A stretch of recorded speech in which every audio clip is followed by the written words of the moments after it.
Chinyonye from Backup University, Nigeria, and is a member of the Nigerian Bar. Chinyonye is passionate about emerging areas of law and is committed to supporting young lawyers who are interested in building careers in fintech and data privacy. We don't yet have her on the call, but we trust she will be joining us soon. Right, okay, I can see we have more people joining in. Please kindly, okay, yeah, okay, I can see Mr. Nyoye on the call. Thank you so much, ma'am, for being here. Please, mentees, try to reach out to your other co-mentees. Let's so that we would have more people in class. So just to give us a run through our agenda, what we'll be doing in today's session, we'll be taking presentations from the mentors. They are discussed into this session for roughly 20 minutes for each mentor. And then after that, we'll be taking presentations for the mentees. Mentees, please get ready for your presentation. You would have 10 minutes each for your presentation. We'll take feedback from the mentors and then questions and answers, and we'll be calling it a closing class. Right. So yeah, getting straight to the business of things. Um, I think I'll be calling on firstly Mrs. Gloria to come and just give us what she has taught out for us in today's session. Mrs. Gloria, thank you so much for joining. We are happy to have you with us in today's class. You're welcome, ma.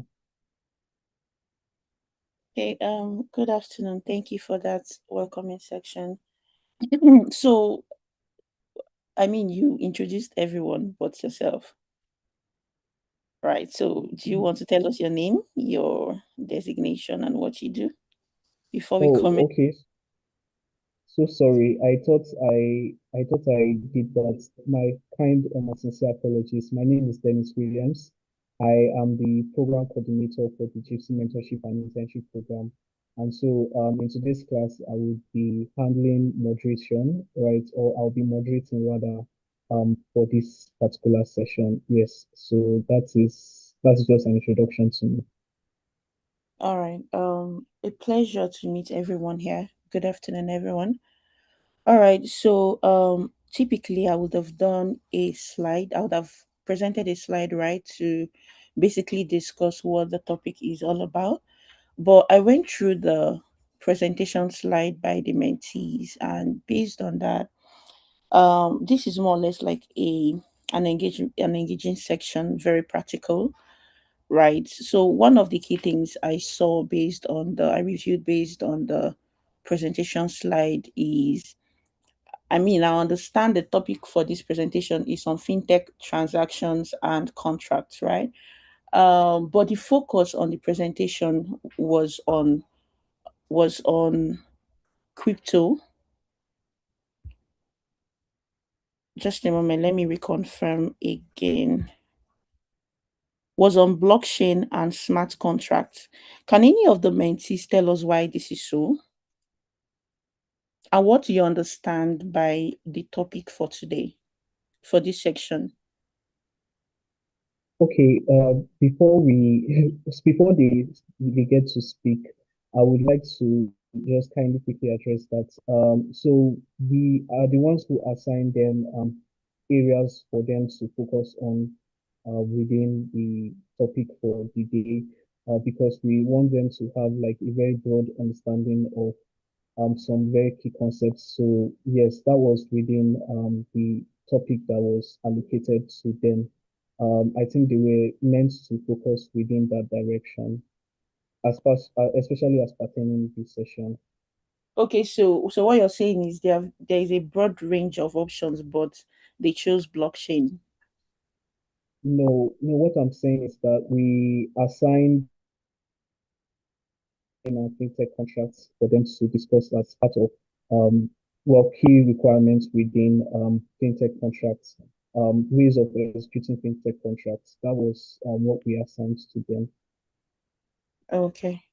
The reason I brought this up is I want us to have an open mind, right? I'm going to share my screen on a study conducted last year on the ecosystem players as it concerns fintech and financial products.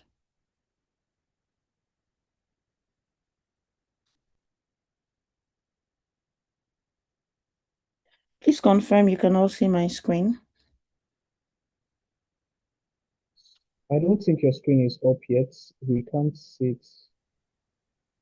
Are you sure?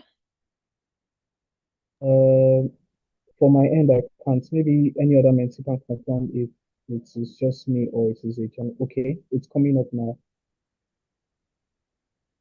So you can see it, right? It's just an indication of the fact that your screen is sharing, but the slides themselves are not up.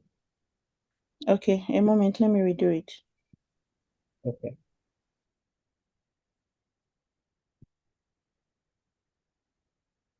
Can you see my screen?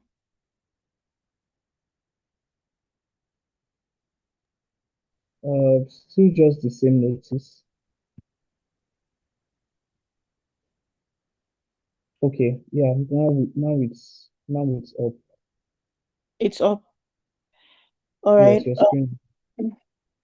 Okay, so when we talk about fintech transactions and contracts, before we move to what the contracts are, right, we need to speak about what fintech is all about, the ecosystem, who are the players, and what does this mean, their operations, their permissible activities, what they do, their partners, and the likes.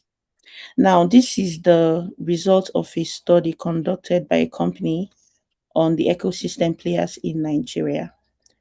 Broadly speaking, this picture, you can all see the picture, right? Sorry, Ma.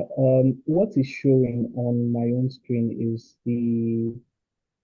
just the Zoom place, right? Your screen is displaying the Zoom call, but not your slides. Hmm.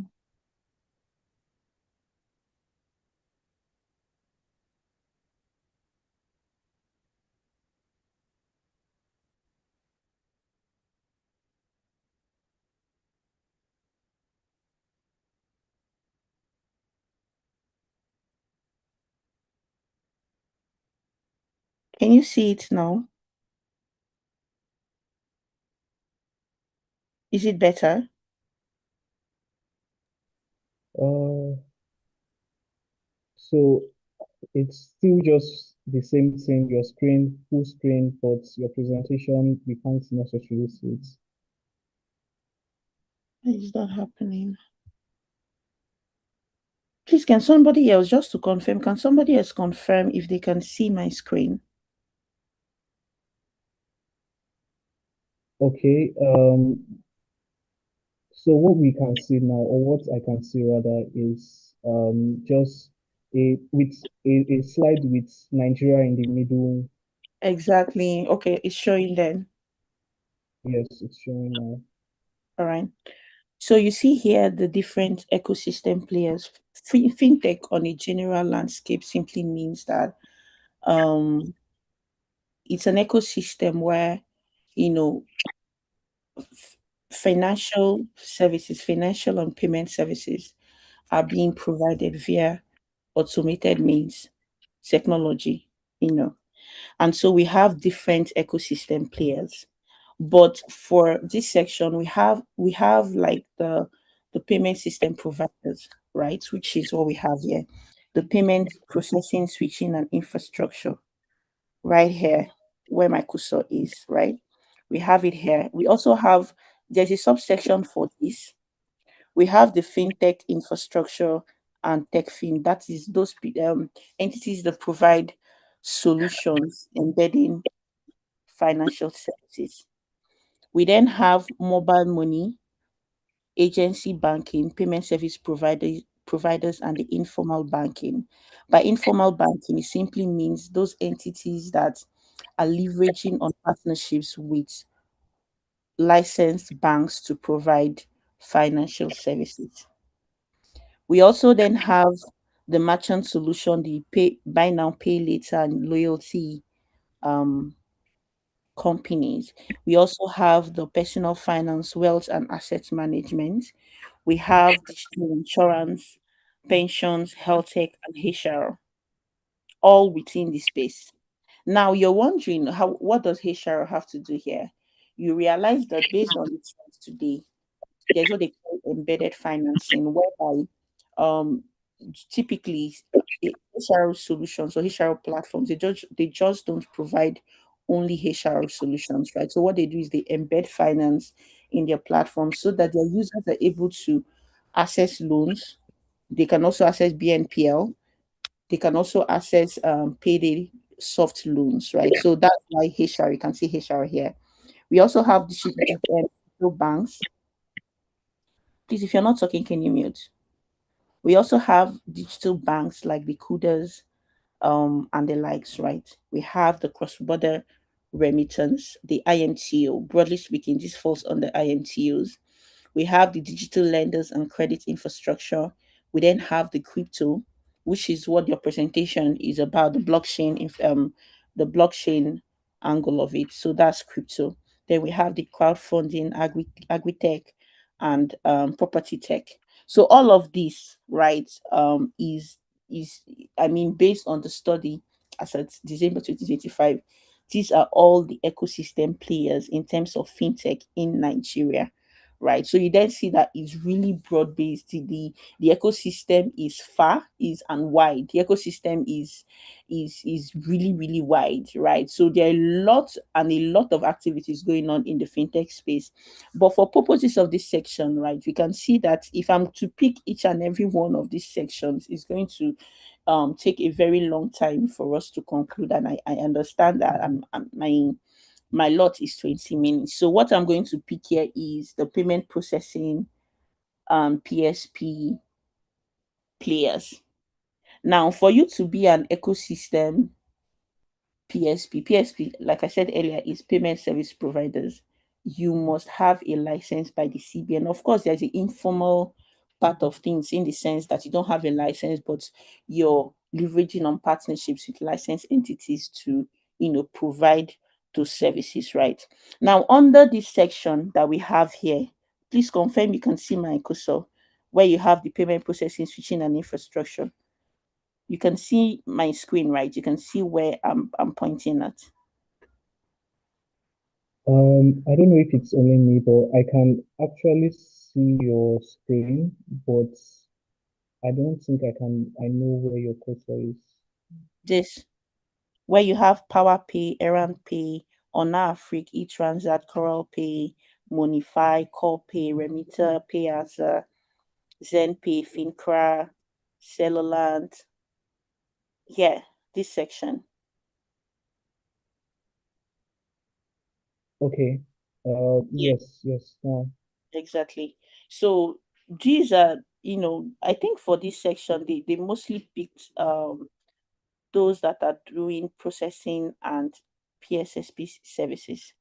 Now, beyond this section, now under the payment processing and switching players, right, we then have subsections in it.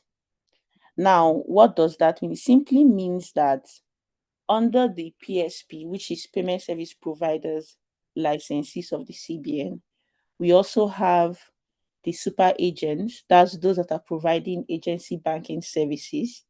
We have the PSSPs, which are those that are providing gateway merchant aggregation. I'm going to break it down as much as I can and as quickly as possible. We also have the PTSP, which is those entities or companies that are providing POS deployment. We also have the switching and processing, which allows a company to switch and process transactions of all of these other licensed entities, including for banks, right? Then we have the regulatory sandbox. Then we also have the open banking, which the open banking players as well. Now, each of these subsections, we already know what a super agent is. That is entities that can provide services on behalf of a principal, which is a bank. So you have typically we have what they call POS. POS for cash out services and POS for merchants.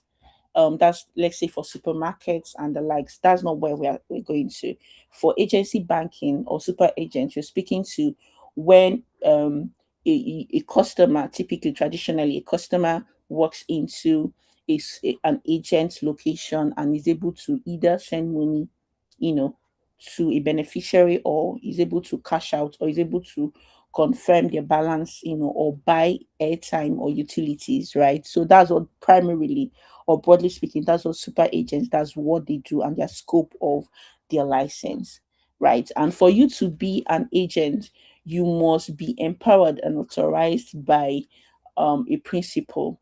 And the principal in this instance mean a bank duly licensed to provide agency banking services. And I mean, there have been a lot of regulatory updates, right? In which, example, there is what they call geomapping, whereby an agent can only operate within a particular location. That's what they call geomapping. You can only operate in a particular location, and some other requirements that CBN issued last year. Now, speaking to PTSPs are those entities that what they majorly or primarily deal with is the POS itself, the POS machine. They are the ones that build and deploy. There's what they call PTA, that's payment terminal, that is in the POS that allows one, when you're able, when you switch, when you insert your card to a POS, right? Being able to send instructions out of that POS to maybe the bank or the agent network, right? Is the work of a PTSP, and that tool or infrastructure that runs that is called PTA, the payment terminal. And for you as a PTSP to be able to do that, it must be certified by the PTSA, which is either NIBS or UP, right? You must also be connected to NIBS and UP for you to do that. So today in Nigeria, only PTSPs are allowed to deploy and operate POS solutions. Of course, they are allowed to appoint agents on their behalf. Agents in this sense, not POS agents or agency banking agents, just agents that are able to deploy solutions. And if the CBN, if for any reason you are caught deploying POS machines without a duly obtained license or being authorized by PTSP, you most likely than not be sanctioned, and it's 50,000 per day for that. Now we then have the PSSP angle. What PSSP, what they do is they basically provide payment gateway services, payment solutions. If you see, example, you go to a website where you want to check in to make payments, they call that payment gateway. It's a gateway to providing, to have access to means of making payments. That's the simplest definition of a payment gateway. Having access, that access where you're able to, you know, make payments. It could be USSD, it could be cards, it could be pay with bank transfer, it could be QR code, and other means as well. It's just a means of payments, right? And also, what they also do is they aggregate merchants. What does that mean? Merchants simply means businesses, right? So they're able to get merchants and onboard them on their platform for them to provide payment solutions and payment gateways to those merchants to simplify payment in their day-to-day, everyday operations, right? Then we also have the big guys, which is the switching and processing. So basically, what this license does, it is they do all of these things that I've mentioned earlier, which is the super agent, the PTSP, the PSSP. They do PTS. Yes, they do all of these things, including that they are able to provide payment processing and switching. What does that mean? Now, it's not just that you have a payment gateway, it doesn't end there. There must be a system or an infrastructure embedded on that payment gateway that allows easy communication between two APIs, right? And so for if let's say you go to you click on a merchant website, popular example, Jumia, you want to make payment for a goods or services, right? And that means where which you're doing is you've already said it's a payment gateway. For you then to, after you've made the payment, after you've included, let's say you're using card, you've included your card details, the amounts, and all of those things. Then at the point when you're checking out, when you click on checkout or pay, right, there is a tool or a system there that communicates that payment instruction to your bank, and that is the work of a payment switching and processing company. What they do is basically to communicate, to allow communication between two systems in a secure and encrypted manner, right? And then also what they also do is they provide settlements. Example, that particular merchant that did that transaction, they're able to directly settle that merchant. A PSSP cannot do that. They also do non-bank acquiring services, whereby they provide payment solutions to to to to merchants, right? Based on the fact that they also do settlement of those transactions. Then we also have card processing, which is to be able to process card um payment instructions carried out via card. Now, based on all of these things I've mentioned, right, using this as an instance, then we also have the the open banking, right, which is APIs that leverages that allows a company to access banking or financial information of a customer, right? And any other solution, then the regulatory sandbox simply means that any other solution or any other services that is not covered in any of these categories mentioned that you have, you can, make a proposal to the CBN or make a presentation to the CBN. And if they are okay with it, based on they've checked your security, your data protection, they've checked all of those things and they are fine with it, then they can put you on a sandbox. Today, run this for 3 months, run this for 6 months, run this for 1 year, just depending on the comfort that they have on that solution. And then based on that, you can then run, that the open banking before was under the sandbox, right? Now, speaking, is there any question so far before we continue? I really want to hear from the mentees.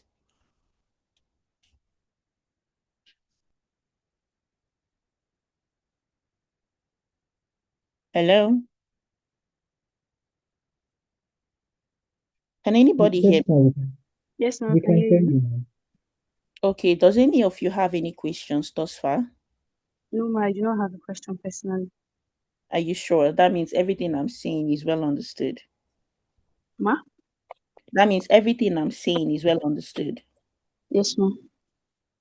Okay, Yes, ma'am, we understand. okay, so let me ask a question. What does a switching and processor, what do they do based on their license?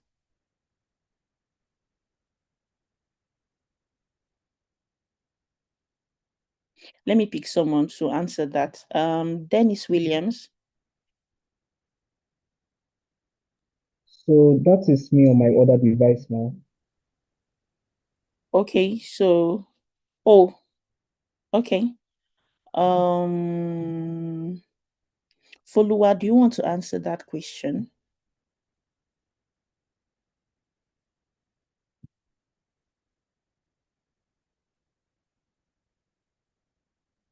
Follower. Okay, yes, ma'am. Based on my understanding, they settle electronic transactions. Mm-hmm. What else? Eh, That's all I can remember, like ATM and POS transactions. They basically manage them. Okay, so what other type of license allows you to deploy and operate POS? Switching and processing license. We've already mentioned that. What other category of license allows you to operate POS? Mm, Sorry. Can anybody take that question?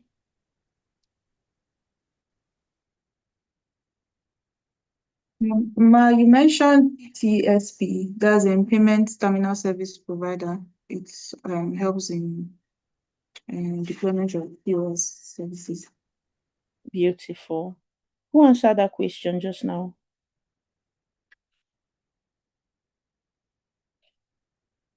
Checking out though. All right. That's a very brilliant response. Thank you. So we're going to go through the payment flow or architecture, right? So what happens from point one if a customer wants to make payment from point one you know, to the point when they are being debited, right? Or credited. What is the process flow and what happens? Now, based on what I explained, right, we have the customer here. Please reconfirm you can see my screen and the diagram on the screen. Yes, ma, Yes, we ma'am, can see it. Beautiful. So we have the customer. A customer places an order. Of course, it passes through because it's through a website, right? A merchant's website that transaction is taking place, right? And so a customer places an order via the merchant's website. Now, that merchant, because of the API integration between the payment gateway being provided by PSSP or or a switching and processing license, right, is being able to there will be an exchange. So when a customer places a transaction based on that API integration, the the website pushes it to the payment gateway. Now, like I said earlier, the payment gateway is embedded, the switching and processing, the communication bit of it is embedded on the payment gateway. And so the payment gateway is then able to route the transaction to the acquirer to the acquiring bank. What does that mean? The acquiring bank is the bank that um owns the merchant in the payment scheme of things, not literally like the shareholder or owner. That's not what I mean, right? And so the the transaction is then being pushed from the payment gateway via the switching and processing system, and then authorization is then being sent. L- it might not necessarily be a card, it could be USSD or it could be pay with bank transfer, right?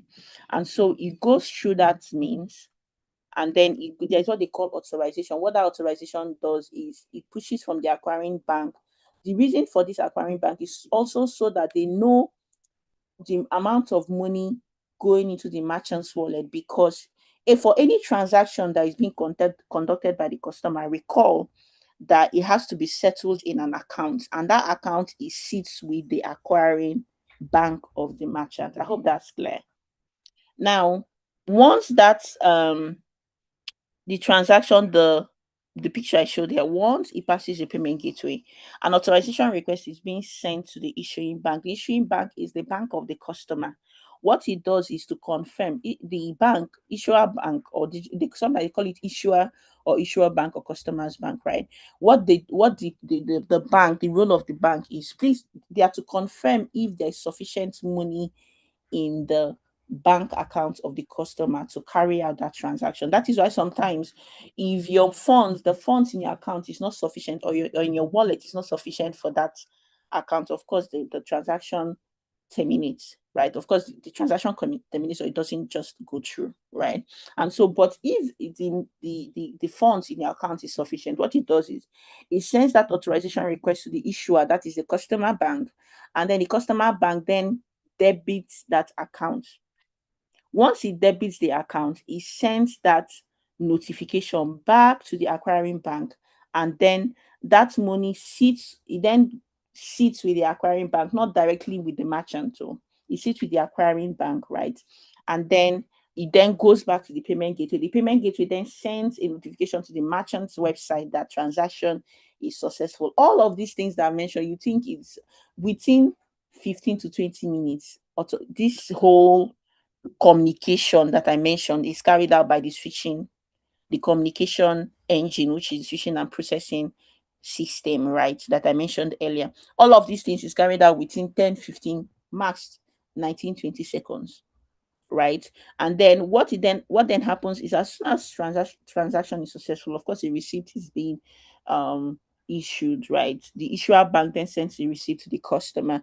And what then also happens is the money is then deposited with the acquiring bank.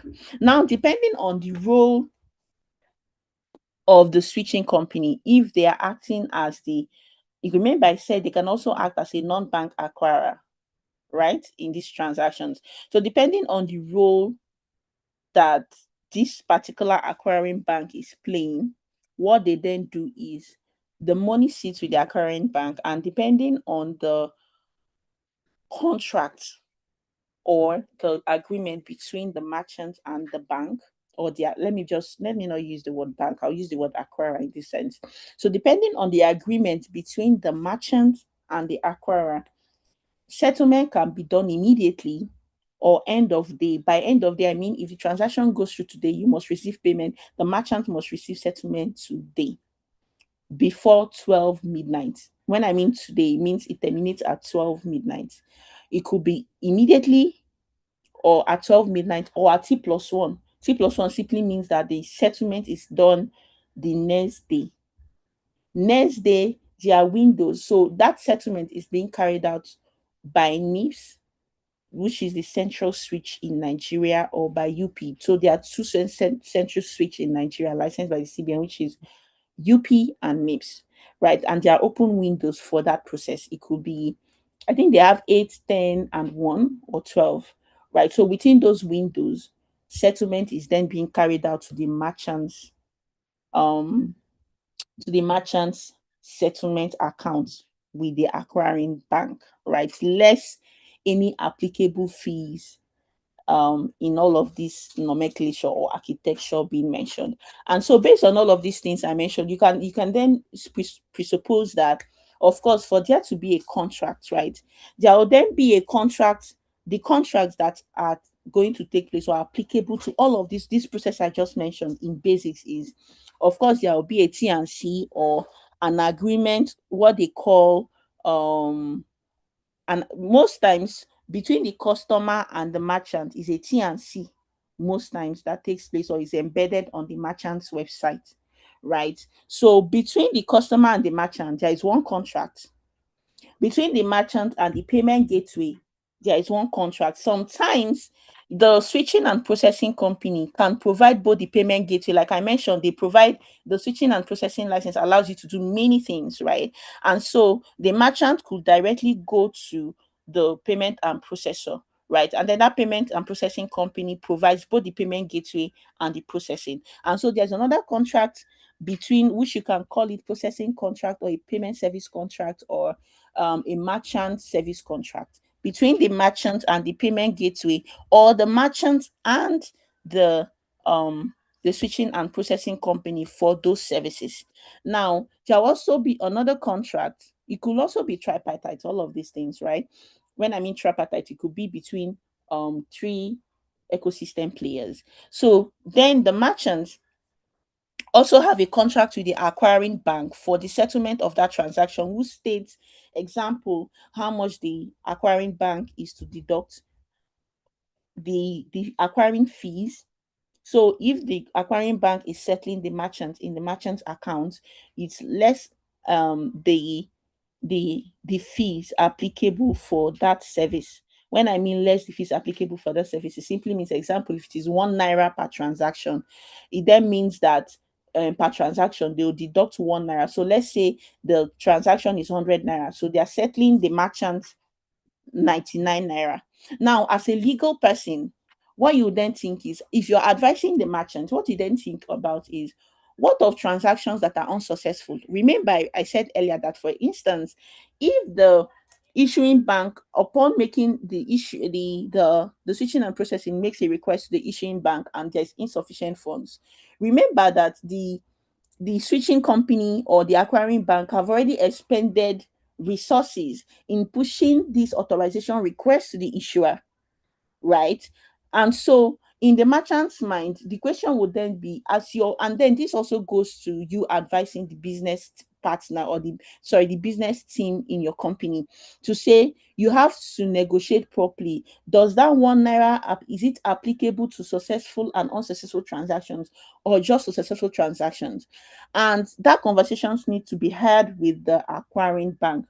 Reason, and then if you're then advising the acquirer or the switching and processing company, you also need to, factor in that, is there, you would have incurred a lot of expenses in pushing that transaction to issuer bank, especially if it's a card transaction, whereby if you push it through to the issuer bank, the card scheme doesn't want to know whether the transaction was successful or not. They're going to deduct an amount as well. So all of these things are things that, as a lawyer, you have to consider when you're drafting your contract or you're reviewing your contract, depending on which side you're playing on whose side you're on, right? Then so I've mentioned that there will be a contract between the merchants and the payment gateway, or the payment gateway, or even the three of them, right?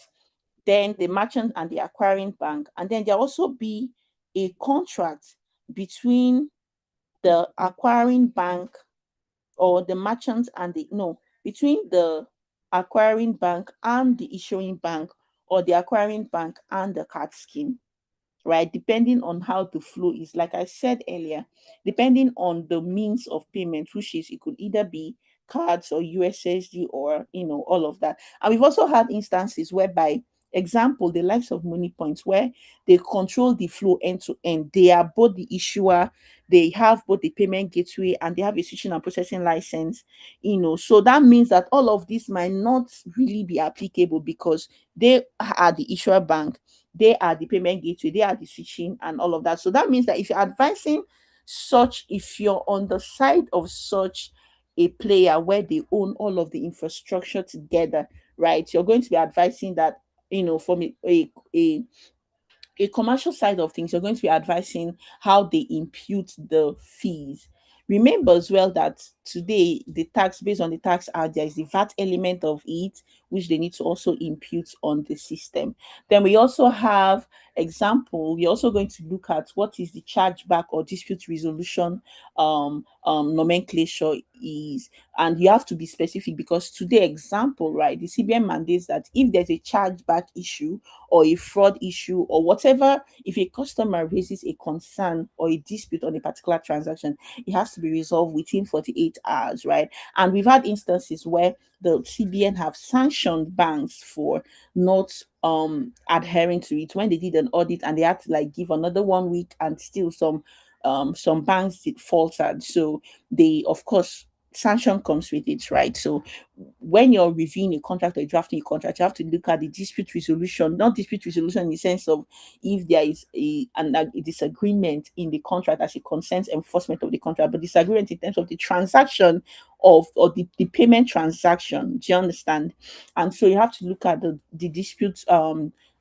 dispute settlements, commercials, dynamics, including the data, right? All of these things that are being pushed here and there.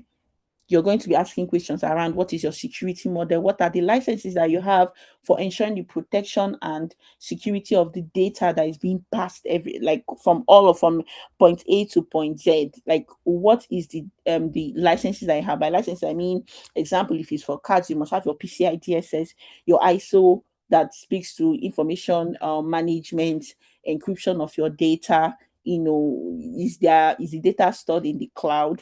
For example, if you're a merchant, if you're advising your in-house for a merchant, you want to be asking the payment gateway or the processor that do they have all of these things that I've mentioned, your PCI DSS, all of those things that I mentioned, so that, remember, you're the controller in this sense, because the customer is directly onboarding on your platform, and all information is directly provided. So in this sense, when it comes to data protection, you are, by I mean you as an in-house, or you're advising the merchant, you have to put yourself in their shoes, in the sense that you are the controller, right? And so you have to ensure that all of these things, and also ask questions around, is the data being processed outside Nigeria? Where is it being stored? What is your retention period? How long is it being, you ask all of those questions. You also need to confirm anti-money laundering um mitigants that they have in place for today. Now let me give an instance. OPay is where they are today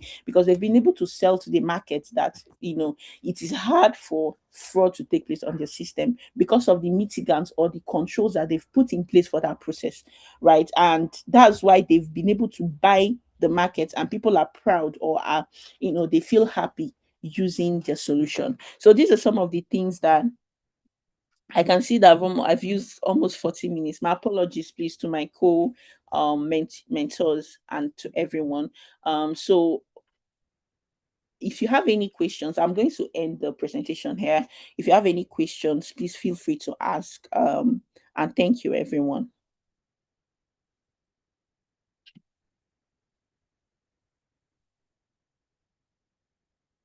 For your very wonderful presentation and opening into the session. I want to apologize. Sorry, my network has been quite horrible and has been logging me in and out of the class. So I may need to keep my video off for now. So yes, Mrs. Gloria has given us an introduction into the topic. We really hope that our mentees were following through with everything that she was sharing. Right. Our next mentor that we have on the call is Miss Chinonye. Thank you so much, Ma, for joining. We are once again happy to have you on the call. We also want to see maybe in the next 20 minutes also, Ma, if you can basically also share with us some of your thoughts and what you had prepared for us earlier before the class started. Hello, everyone. Good afternoon. And thank you very much for the introduction and the honor to be able to mentor on this platform. Just very quickly, I'll try not to waste too much time, but just wanted to chip in a fun fact about myself. Actually, I've been a mentee on this program 2 years ago under the data protection track. So this feels like a full circle moment to be able to also give some insights or share some of my experience as well, which I'm very honored to do and very honored to also be on this platform with my co-mentors. Please permit me, my network is also not so stable, so I would like to speak from this profile but present um, on another avatar with another device. So I'll try to share my screen now.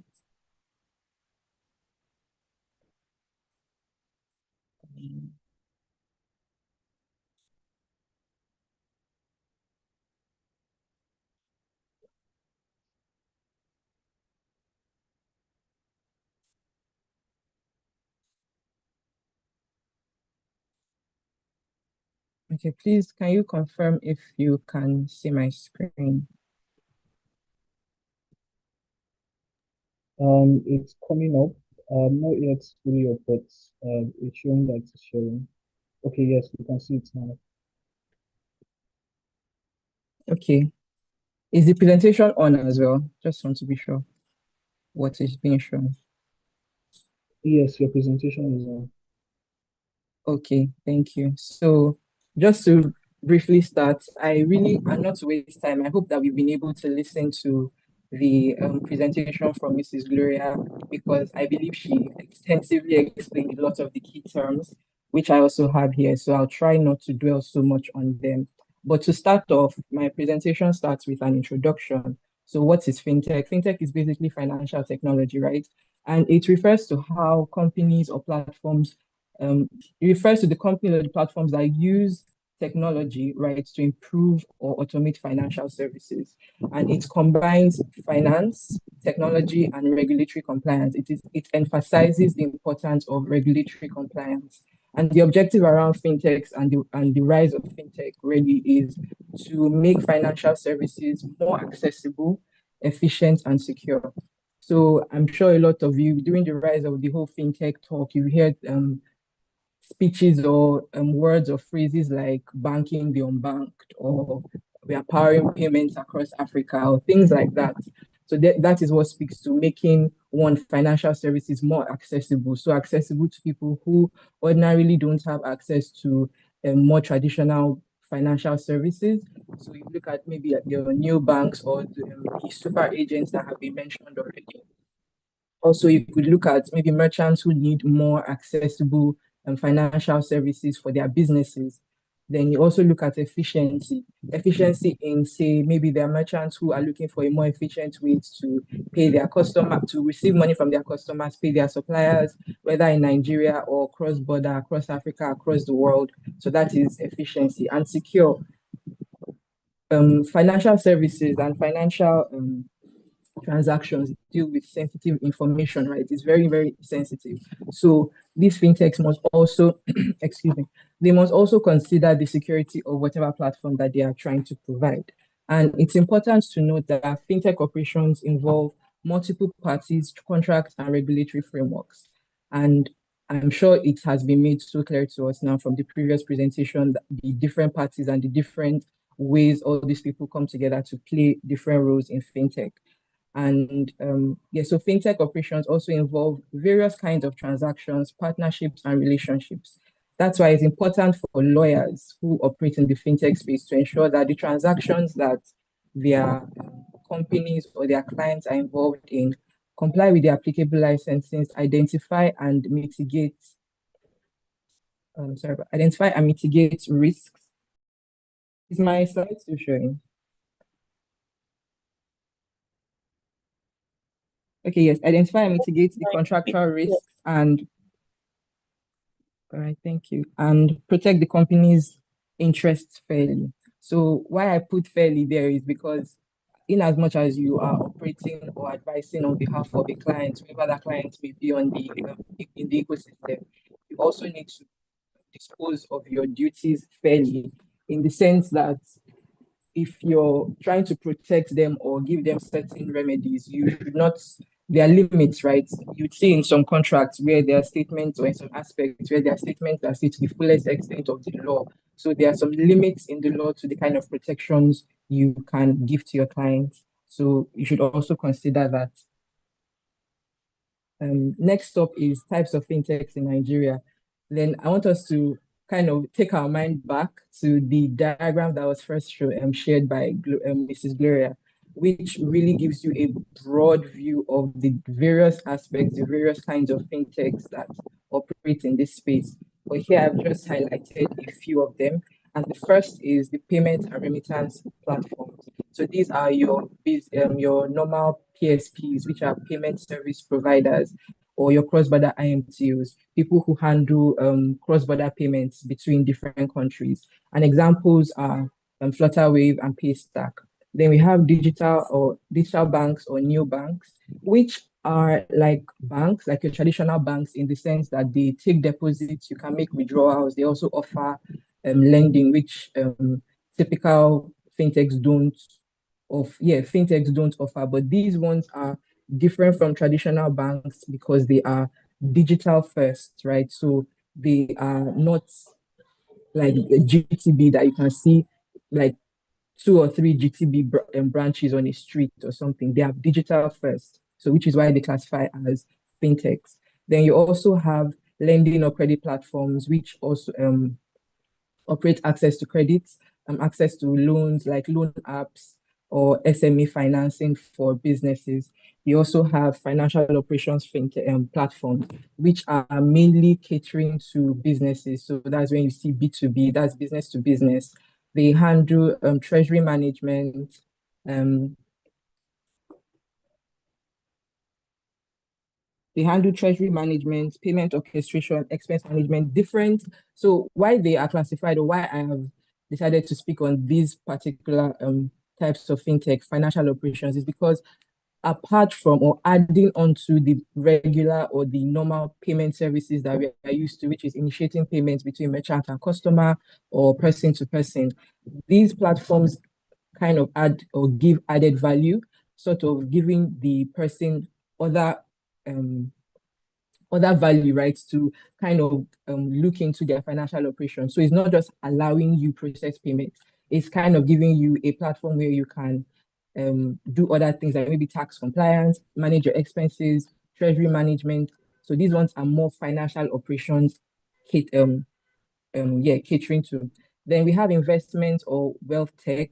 So these ones are for your investment platforms. I'm sorry, and for your investment platforms, your asset management platforms like your PiggyVest, Rise, and then I also highlighted InsurTech, which is basically technology that is centered around providing insurance services um, to people.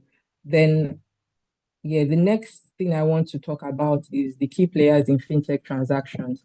And here also, if we can take our mind back to the diagram that was shared, it kind of it shows you how these people or these players interact with each other in every transaction per time. So the first one is the fintech, which is the actual service provider that provides the product interface and is the front-facing platform that a user can log into. So they usually are the central orchestrator or facilitator of the um, payment process, and then they interface with the banks, the switches, the merchants, and also the end users. We also have the acquiring bank or the acquirer, which is the merchant's bank. So they hold the merchant's account. ordinarily, just to try and paint a picture, ordinarily, if I were a merchant or a business, right, and I have a business and I want to be able to collect money from my customers because I'm trying to be a money making venture, I would go to a bank and open a merchant account with the bank, right? So that they can help me with the settlement, like collecting the money and all of that. But then why we call them the acquiring bank in this scenario is that these merchants may have onboarded with the fintech, whatever license the fintech is operating with, but their accounts will still sit in the bank, which is authorized to collect deposits and to offer basic banking services. So in all of this, the acquiring bank is the bank, whether GTB, whatever bank it is, where the merchants themselves have their accounts. So they are the ones who process the payments on behalf of the merchants and also settle the funds received to the merchant's account. Then we have the issuing bank, which is the customer's bank. So as a customer that has gone on Jumia, I have my card or I have my USSD, I want to make a payment. My bank is the issuing bank. So any bank can be an issuing bank. It just depends on who the customer or the merchant is per time. So they are the ones who issue the cards or the wallet or the accounts to the customers, and they approve or decline the transactions. Also, they're in charge of fraud detection and consumer protection. So to elaborate on this, based on the flow that we had seen previously, when the switch kind of when the payment is initiated and the switch is transferring or acting, going between the different banks, the acquirer bank and the issuing bank, here the switch kind of wants to revalidate or authorize that transaction that has been initiated. So you would see it to take you back to your maybe your bank's interface and tell you to put in an OTP or something. That is how it helps to, among other checks that it would make, right, to validate one, are you actually the one who is making this transaction request? Do you have enough funds, funds in your account for this transaction to go through? And that is how it carries out the approval and the authorization of transactions and the fraud detection as well. Then we have the switch companies, which are the players who, at the back end, provide the infrastructure that connects all the players, like technically. So, like has been mentioned previously, they are the ones who are able to take information or relay information between APIs, which are technical terms, right? They're able to relay those information between the banks, the issuing bank, the acquiring bank, move those transactions, those verifications that are going to happen per transaction. The switches are the ones that make it possible. So that's when you see that they route transaction data between the acquirer and the issuer and are mostly concerned with system failure liability. So because they are the ones who are basically powering the infrastructure to layers between the banks and connect every player in the ecosystem, it is important to note and realize that system failure is a serious risk. And then as a lawyer, if you're looking at contracts or transactions around involving switches, you should be able to account for system failure liability, or in the event of a system failure, what is going to be done. Then here we also have the merchants, which are the main business or enterprise, and they integrate with the fintech to accept payments from their customers. These ones are usually concerned with fees and commissions that they will pay to the fintech, or and also they must comply with the KYC, and that's KYC is know your customer, right? And AML is anti-money laundering applications, because those are also very important aspects of financial services. Then here we have the IMTOs and remittance partners. And usually, depending on the kind of fintech or the kind of transaction or the kind of situation that's happening, right? It's not necessary that in every transaction or fintech transaction there would be the need of an IMTO. But where there is a need, they are the ones who would usually handle the cross-border payment element of that transaction. So if, for instance, you are a merchant in Nigeria who wants to be able to collect payments from another country, like you have customers in another country, or you have customers, yeah, from another country, and you want to maybe do the FX foreign exchange conversion involved and pay out or settle your customers or with settle your customers in other countries. You would use the IMTUs. Another way that they can play is, for instance, you're an individual in Nigeria and you have someone who is abroad and has processed a payment and you want to receive it in Nigeria. That payout will be done through the IMTUs because even in Nigerian laws, the IMTUs in Nigeria, they are only licensed to process inbound transfers. So Nigerian IMTUs would be the ones who would help you do that payout to a Nigerian recipient. However, remittance partners would be the ones that would help you for settling maybe invoices outside of the country and those other foreign exchange obligations. Then finally, we have the end user, which is the customer. Anyone who is initiating a payment is initiate payments on the merchant's platform or with the merchant is the end user. And usually around when thinking of end users, you have to consider consumer protection, data privacy, dispute resolution, and return or refund policies. So moving on, I'd like to talk about the fintech regulatory overview in Nigeria.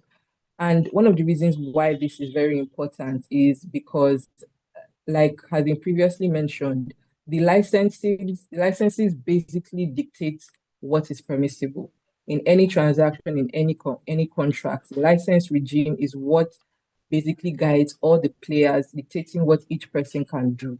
When you see the acquirer, when you see the fintech, when you see the switching company, they are all guided by their license regime and the permissible activities within that license. So it is very important to always take note of that as a fintech lawyer in whatever situation you're advising on. Then they determine what activities the fintechs can legally conduct, and it ensures that contracts, operations, and transactions comply with the law.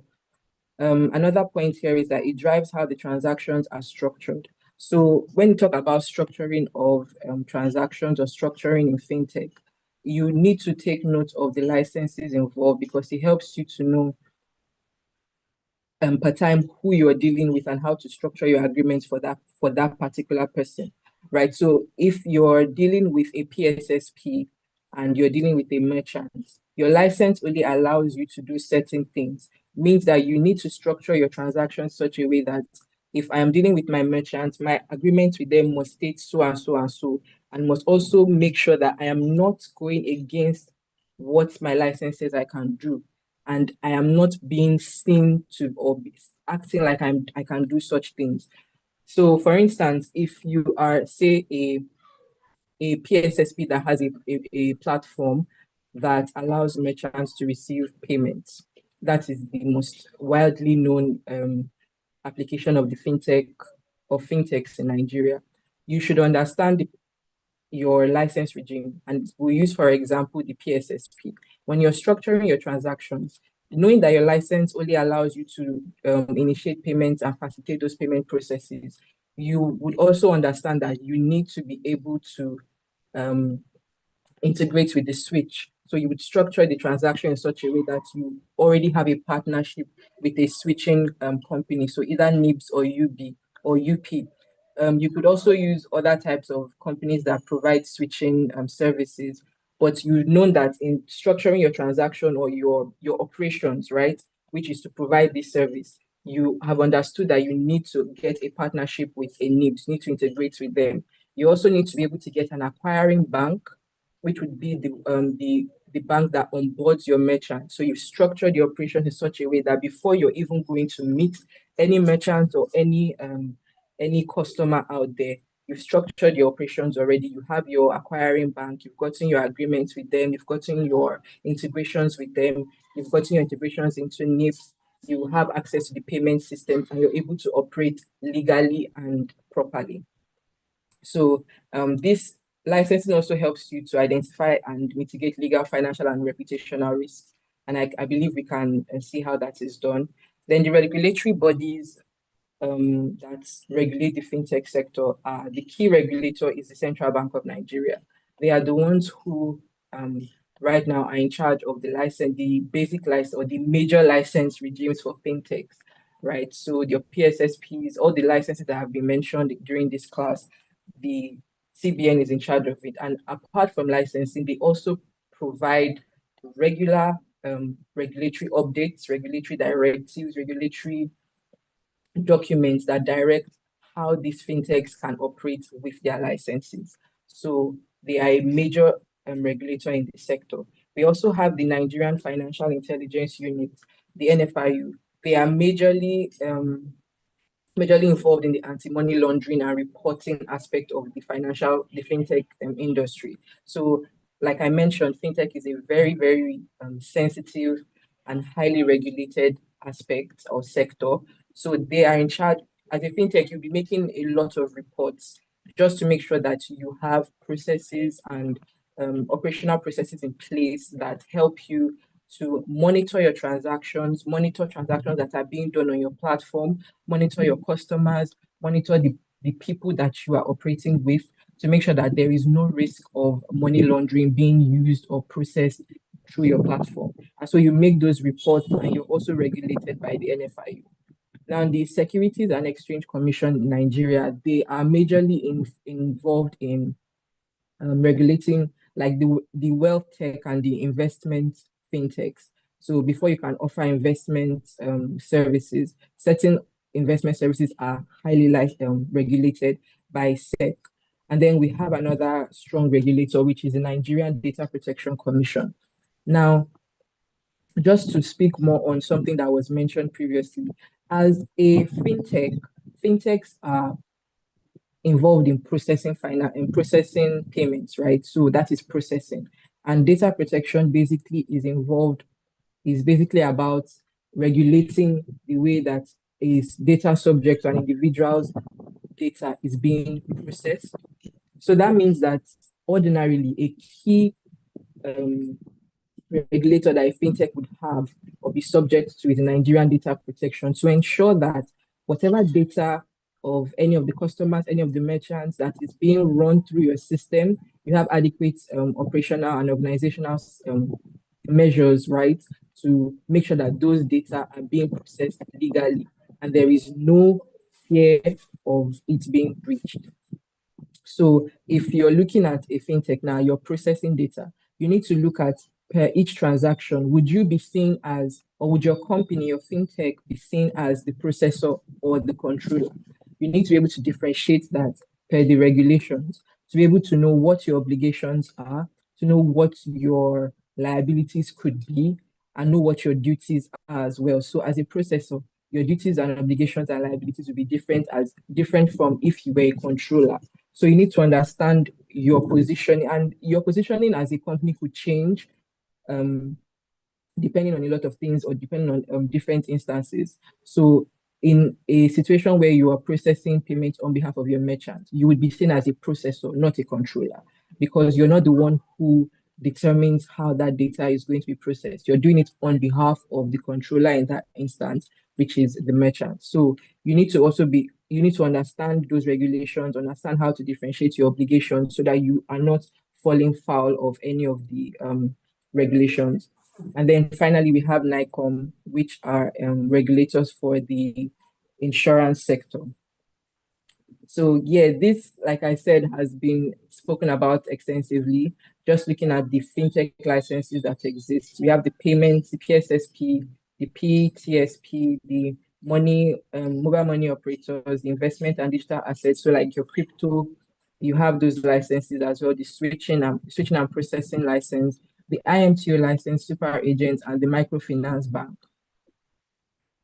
So just I just want to state that a lot of what I've been saying, or my process for this presentation, is to lay sort of a foundation on what fintech is, who the key players are, licenses involved, regulators involved, just to help you as budding fintech lawyers to understand the important things that should lay foundation for you before we now move into what your role should be as a fintech lawyer while looking at fintech contracts or transactions. So to move on, sorry. So as fintech lawyers, we sit at the intersection of law, business, and technology And our role is to ensure that every transaction is not just commercially viable, but it's also legally compliant and risk protected. So your roles as a fintech lawyer are these things here. So the contract drafting and negotiation. You have already seen that as a fintech, you have different players like your partner banks, the merchants, the switches, the remittance operators, all of them. You are going to be in charge of the contract drafting and negotiation and review of whatever contracts that would guide the transactions you have with these players. Then you also have to make sure that you ensure regulatory compliance, ensure that all those transactions fall within the permitted license activities. Then you should also be good at risk assessment. So risk assessment in the sense that you are able to highlight or identify red flags where they exist, either operational red flags, settlement risks, fraud risks, anti-money laundering risks, cross-border risks, and other risks that exist. Then transaction review, you ensure the contracts allocate liabilities appropriately. So like I said, those foundational knowledge should help you to understand and come into your role better. Because once you know what license your company has, and you know what license your partner has or the other party has, you will be able to ensure that you allocate those liabilities appropriately because you understand what each person's obligations are. Once you know what their obligations are, you should be able to um, read out from that what the liabilities would be, right? So cross-functional team collaboration. I think this is a very, very important role of a fintech lawyer because you could fall into the trap of thinking you can operate in a silo, right? Operate in isolation. Okay, we want to do so and so, draft contract for us, and you're just sitting down in front of your laptop. You are conjoining clauses together, just going on a word deep dive, right? Just drafting. But have you spoken to your product team? Have you spoken to your technology team? Have you spoken to your payments operations team? Have you spoken to the finance team? Have you spoken with management to be able to understand what exactly they want the purpose of this transaction to be? Have you spoken to the products to know how are they building this product? What are the actual functionalities that this product can do, right? Or that this transaction should be able to accomplish for whatever partner? Have you spoken to the payment operations members of your team to kind of ask them, okay, what are the operational processes that you have in place for this entire transaction? How can I reflect that in the contract, or how can I use that to make sure that the contract is properly drafted? So cross-functional team collaboration is very, very important so that you have a holistic view of the entire transaction end to end, and you're able to account for risks that may come up in any aspect. Honestly, in my career, this is one thing that I cannot overemphasize enough because several times I've seen how it has helped me develop and helped me grow. It has given me a better understanding of the processes of the business itself, of the key players involved, of the goal of the business. So once you have spoken to those different people, your contract is more holistic, you're more realistic. So you are what the things you're saying must be done or should be done are realistic. They can actually be done by the tech team. They can actually be operationalized by the operations team. The finance department can actually like agree to such payment terms that you have agreed to, you've put into your contract. So this is very important. Then internal guidance. As a fintech lawyer, you're also in charge of creating policies, SLAs, reviewing and creating policies, SLAs, customer agreements, and ensuring employee compliance with all the policies and the stipulations of the various clauses in the agreement. So moving on, I have just tried to highlight some practical tips that I believe would be very, very helpful for fintech lawyers. Please, I just want to check in. Can you still hear me? Hello? Can someone please Yes, confirm you if they come can, on. if you Yes, can I still hear me? come on. We can hear you, ma. Oh, all right. Okay. Thank you. So yeah, so these are some practical tips that I think would be very helpful for a fintech lawyer in fintech transactions or contracts. So your mindset should always be a map of license, permitted activity, transaction, clause. So the first thing in your brain should be the license. What license do I have? what license does my partner have, or like the other party, what license do they have? So once you've gotten that license down in your head, what licenses do they have? Obviously, you can find out what license they have when they are having maybe like onboarding conversations, or the business team is talking with that partner or that bank or that switching company or whoever it is, and you're able to ask them questions. What licenses do you have? You can get that information then. Then you move to permitted activities. So under that license, what and what can I do? What and what can my partner or the other party do? It helps you to make up, or it helps you to be able to know what the scope of the services within that transaction or within that contract is going to be or look like.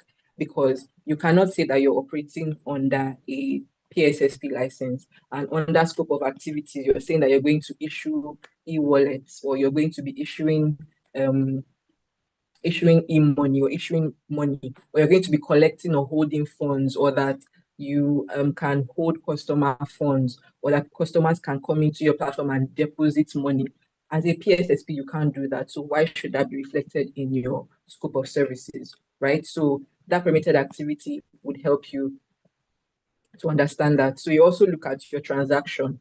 So you've looked at your license, you know your permitted activities. Now the transaction, what are you transacting with? Are you transacting with a merchant? Are you transacting with a bank? Is this transaction between you and a switching company? You need to look at what the actual transaction involved is. It would also help you to streamline what the scope of services and other aspects would look like. Because if we are transacting with you for maybe switching services, there is no, and it's like purely switching services, there is no need for us to be talking to you about, say, um, um, what can I even put? There's no need for us to talk to you about merchant onboarding, because you're not the one onboarding merchants for us, right? We just need you for your switching services to be able to help us route our payments through your infrastructure.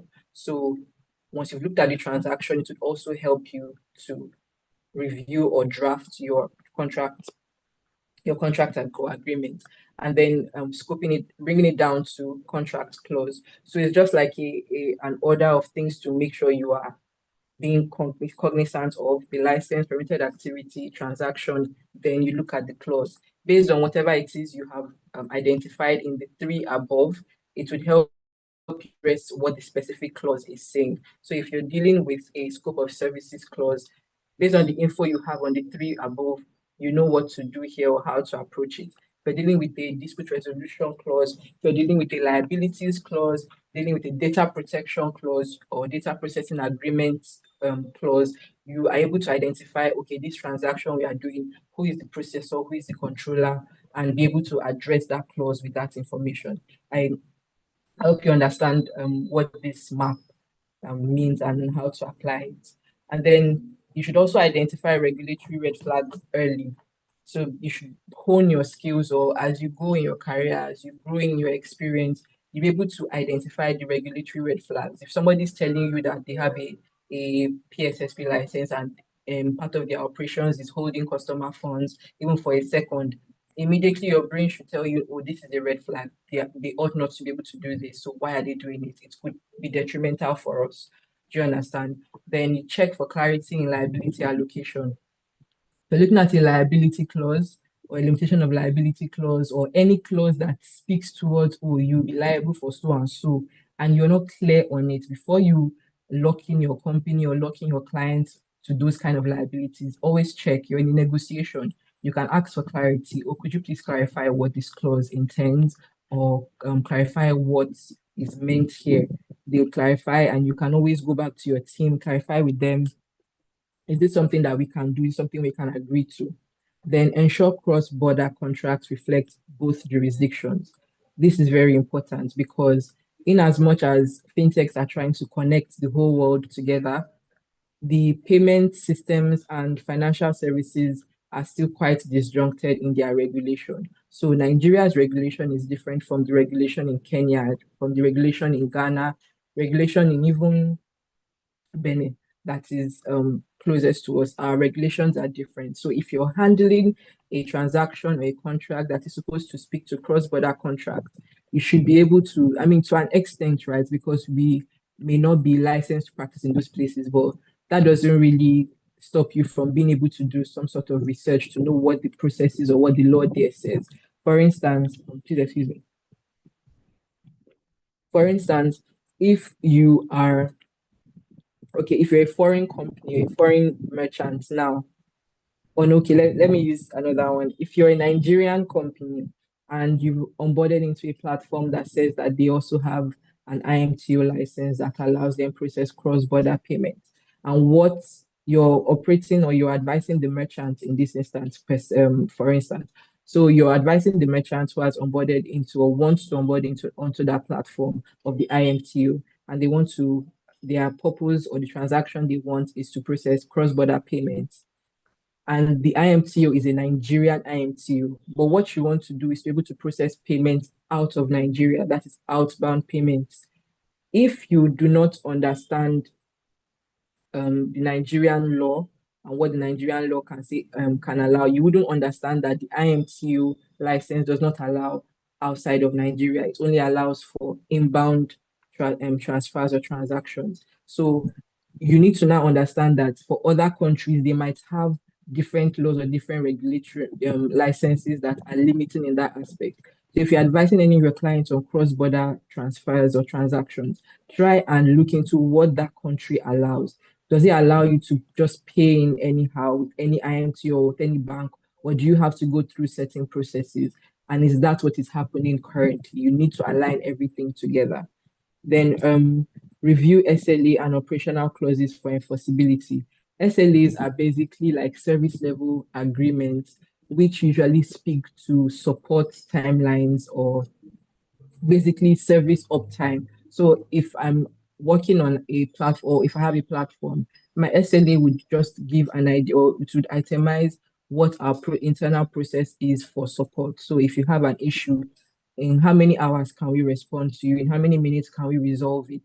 Who are the people you're supposed to reach out to get those things sorted? So if you're reviewing a contract with another partner's contract, right? They give you a contract to review, and they are saying things like you must ensure that within 2 hours or within 30 minutes, so and so issues must be resolved. Meanwhile, your company's internal processes says that issues like that take an hour to resolve, or they are telling you to that you must prepare so and so reports every week. Meanwhile, internally, those reports are prepared to once every 2 weeks or every month. You need to make sure that all those clauses and operational SLAs and operational clauses are reviewed for enforceability. Can they be enforced? Can they be operationalized in your company?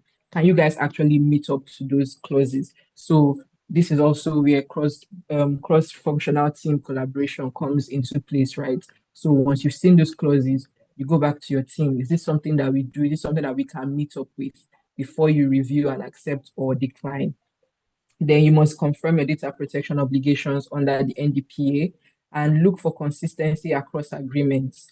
So this is important, and I put this there because as a fintech and you're working with different players, right? You have different relationships, different transactions. You have your agreement with your bank, your acquiring bank. You have your agreement with your switch company. You have your agreement with your merchant.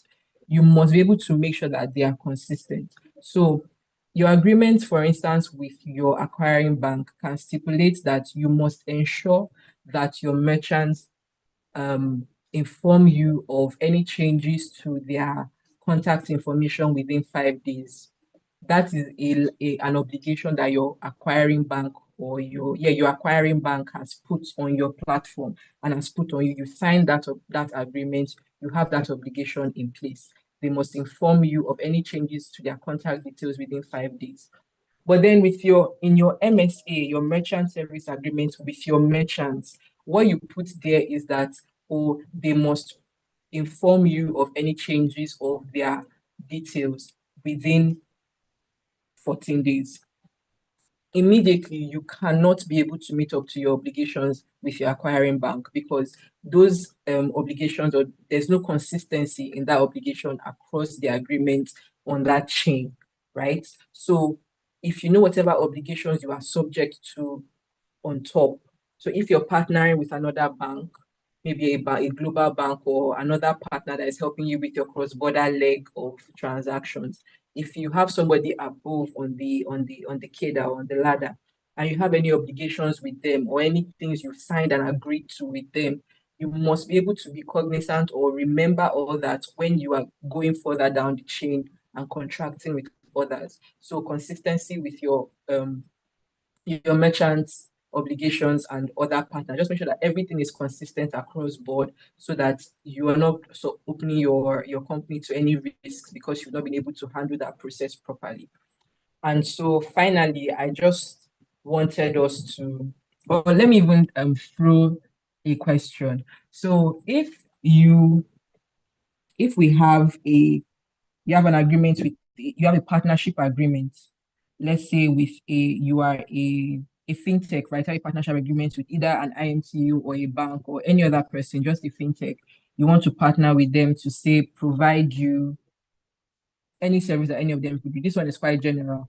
Can anyone list maybe 3 to 5 key clauses that you think are important for you as a fintech lawyer to look into?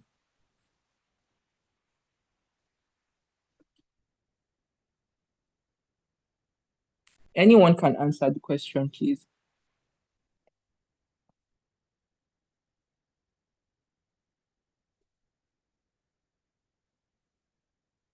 Hello, Mentees, are you with us?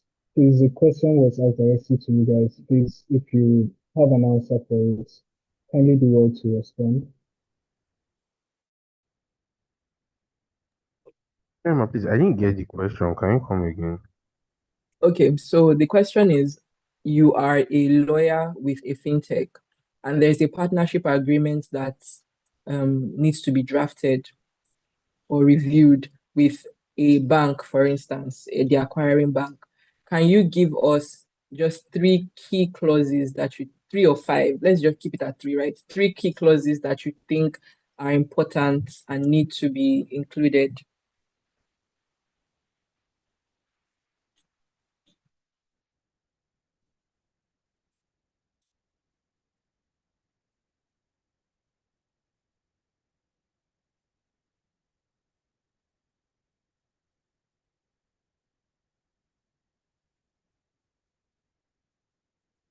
I've mentioned a few of those clauses even while I was speaking. So if you can just give us any 3 key clauses you think would be necessary to be included.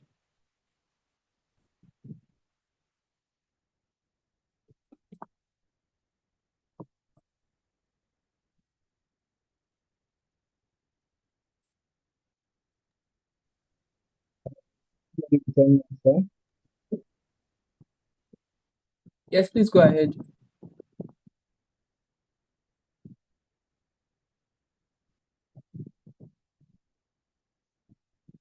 Okay, in the interest of time, I think I'll just move on to the next slide while we think about that. I mean, the answers will also be in the next slide, but just to help us move along, this is just an example or a simulation of what an agreement, a partnership agreement would look like as a fintech lawyer. So the key clauses to look at, we'll just run through them. The parties clause. So the parties clause is where you identify each party. You identify each party, and also you can speak to whatever licenses or whatever um, authorities or authorizations that each party is operating under. Then you'd have the next very important clause, is the scope of services clause, which highlights what the purpose of the transaction is going to be. So this scope of services would list out that, oh, you are the party A agrees to do so and so and so to provide so and so services to the fintech. This scope of services would list that out. So both parties are clear on what exactly this agreement or this transaction is supposed to cover. Then you'd also look at your settlement and reconciliation terms. So, like was mentioned before, when can you expect settlement? Settlements, or when can they expect settlement of your merchants? You're the fintech, right? The merchants have onboarded onto your platform and you're having this agreement with your partner bank. So when can the merchant expect for funds to be settled into their accounts? and for everything to be reconciled? Is it T plus zero as per same day settlement, or is it T plus one? Is it the next day? How would those other settlement terms be carried out? So in this instance now, you would also need to work with your payment operations team to make sure that they have insight into what those terms are, because they are the ones who would be actually actualizing whatever terms that are there. So they need to also know what is in the agreement or what can be taken out or added into it.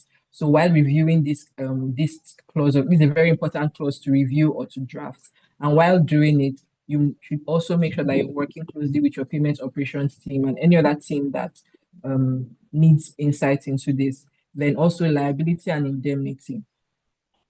If your each party should be able to allocate who will be liable for what, who would indemnify who for what. So usually the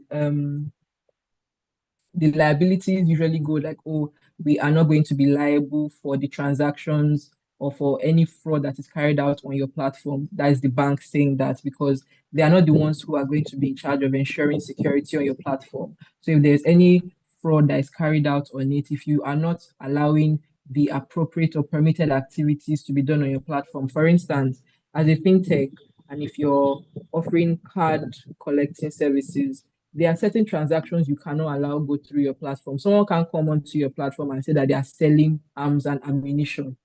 That's not allowed. And so if you run into any problems, or if there's any fraud or any issues that come up with you not keeping to that obligation that you have, the bank would say that they won't be liable for so and so and so. And if at any point in time, because you've allowed that non-permitted activity happen onto your platform and it affects the bank, you would indemnify them for that. That's just a scenario. So you need to be able to be on top of all the requirements and obligations to be able to properly review or draft the liability and indemnity clause, so they aren't pushing liabilities onto you that ordinarily shouldn't be your business, or like they're pushing settlement liabilities onto you. Your scope of services or your permitted activity does not include settlement, right? So if the bank is trying to push liability for settlement to you, you can know that that's a red flag and you need to look further into it and review it better. So another key clause is data protection and confidentiality. If you are whatever position you're playing here, if you're the processor, if you are the controller, if you're handling data, sensitive data, you should put the clauses that protect or dictate how those data will be processed and how they'll be protected, and what would happen in the event of a breach. Who is liable? Who do you report to? How soon should you make that report? And things like that. Then regulatory compliance and reporting. Each party has their own reporting obligations. So if the bank says that, oh, because we are allowing you to, we are going to come with you to be your acquiring bank, you must give us a monthly report of the transactions that all your merchants do on your platform. That is a reporting obligation, and the bank is in their rights to request for that because they need oversight into those transactions, right? So here, your role here would be to look at the requirements, this regulatory compliance or reporting requirement that they are giving you. One, is it in their rights to do that? Two, is it something you can actually meet up with? Is your internal team able to make those monthly reports and submit them as at when due? And then also another thing that you can note here is that sometimes there's a difference between what is a regulatory requirement and what is a bank's internal risk management policy. So if the bank is telling you, or if the other partner, whatever other partner is there, is telling you that you must pay so and so amount of money in case of a breach or a fraud event or something, most times that obligation is them passing on a okay. So the banks, for card transactions, the banks are integrated with the payment schemes like your MasterCard and Visa and the likes. And for them to be able to provide services or to be able to be integrated with those payment schemes, there are certain obligations and rules that MasterCard and Visa has given onto them, such like or as a bank integrated with us, if any transaction that goes on your platform is fraudulent or something like that, right? You're going to pay this amount of fine. That's an obligation that they have. And for them to be able to cover that obligation, they can pass it down to you. So you agree, they can put in the agreement that you would be liable for any fines that we as the bank get by virtue of a fraudulent activity being processed through us that came from you. Do you understand what the picture I'm trying to paint? So in that circumstance, you can look at it, oh, is this just them being and them trying to protect themselves, or is it an actual obligation or a regulatory obligation? You can look at either the amounts they are telling you to pay. Maybe they tell you that if that happens, you must pay us $5,000. Meanwhile, the fine that Mastercard or Visa Bank or Visa is going to give them is $1,000. You can use that as a negotiation point, right? So you tell them that I'm aware that the actual obligation here or the actual fine here could be $1,000. This $5,000 that you are telling us that we would be liable for is quite excessive. Is there a work around it? You can now know where the obligation ends and where their own internal risk policy is coming in and use that as a negotiation play. So there is also the fees and charges and revenue sharing, depending on what kind of agreement you are having with that person. Commercials is always something to be very important, very um, it's something that you should take very seriously and you should note it. So don't go and agree to an agreement where the other party is saying that for each transaction we are going to collect 100 or 1,000 naira as fees or as commission or as charges. You need to negotiate. You need to be able to negotiate it here. Speak with your finance team. Speak with your operations team. Is this something we can do? Then termination and dispute resolution. This is the general dispute resolution. So, what is the term? How can this agreement be terminated? If something comes up, are we able to terminate without liabilities, without penalties? Are we able to terminate within a specific time frame? And if there are issues that come up, how do we resolve those disputes? Do we go to court? Do we do arbitration? What is the system? Is it arbitration first, or is it any which way goes? Because you need to be clear on some of these terms, be able to enforce them properly.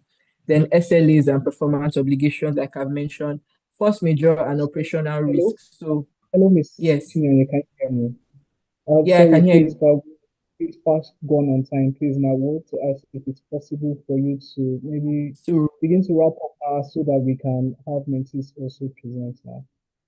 oh, most definitely. I think I just have one more slide after this, and I'll be done. Okay, so we All right. understand this one for partnerships.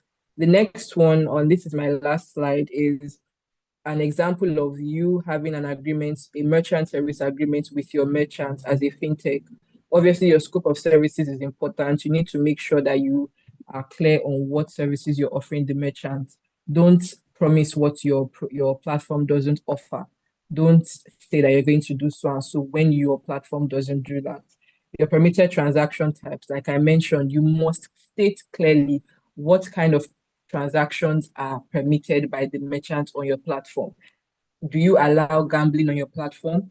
Do you allow them receiving funds for pharmaceuticals? Do you allow them to receive funds for the sale of arms and all those other non-permitted transaction types? So payment terms, fees, and commissions, you need to be clear on what the payment terms are, what your fees are for them to process payments on your platforms, if you'll be taking any commissions, then service level and uptime guarantees. You let them know if they're having issues on your platform, what are the service or the support levels that you are promising to them or that you can offer to them. How long or how often do you guarantee that your platform would be running without issues like 90%, 99%, 70%? Be clear on this. Also speak with your tech team. What can you actually process or promise? If your tech team knows that their system can only guarantee 90% uptime, don't go and add in your agreement that you promise 99% uptime. It's a risk. Then liability and indemnity allocation. You should also be conversant of how to structure this to make sure that you aren't taking liabilities for the actions of the merchants. then data protection obligations, compliance with AML and CFT local laws. Make sure that they are compliant with AML obligations, that they aren't running money laundering through your platform. You must make sure you handle KYC obligations in the agreement, that they must be obligated to provide the requested information about their transactions so that you aren't being taken down for any fraud or money laundering activity that might be done through your platform. Any transaction can be subject of an inquiry or investigation. And so you must add obligations for your merchants that if any transaction from you is a subject of an inquiry from either the EFCC or CBN or anyone, you must give us the information we need, and you must warrant to us that you basically won't use our platform for such. Then intellectual property and software licensing. As a fintech, you are allowing people to use your software, right? It's like a non-exclusive license that you're giving to them. You should also put in clauses for protecting your intellectual property. And then confidentiality, non-disclosure, term, termination, and dispute resolution. And finally, service modification and suspension or restriction. As a fintech that is offering services, and an important clause I have found that is very important to look into is the suspension, modification, or restriction.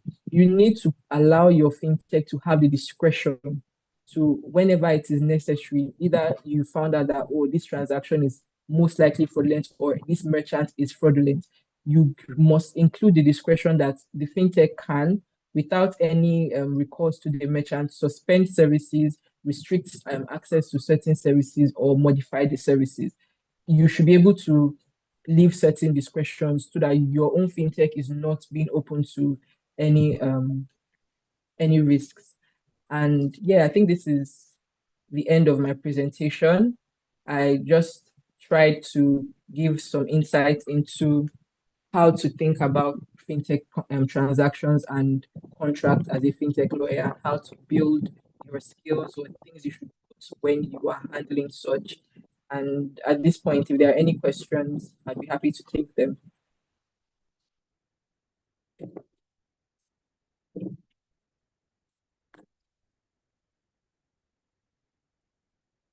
Okay, if there are no questions, then I can hand over. I'll stop sharing my slides now and hand over to the JIPCC team. Thank you very much.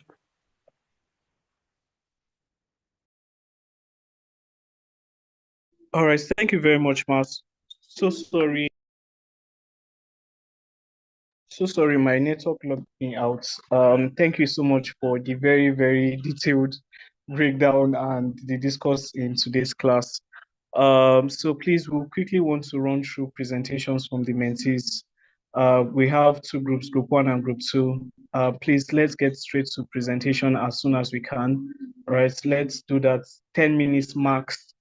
Right, group one, if you're with us, please, we're ready for you.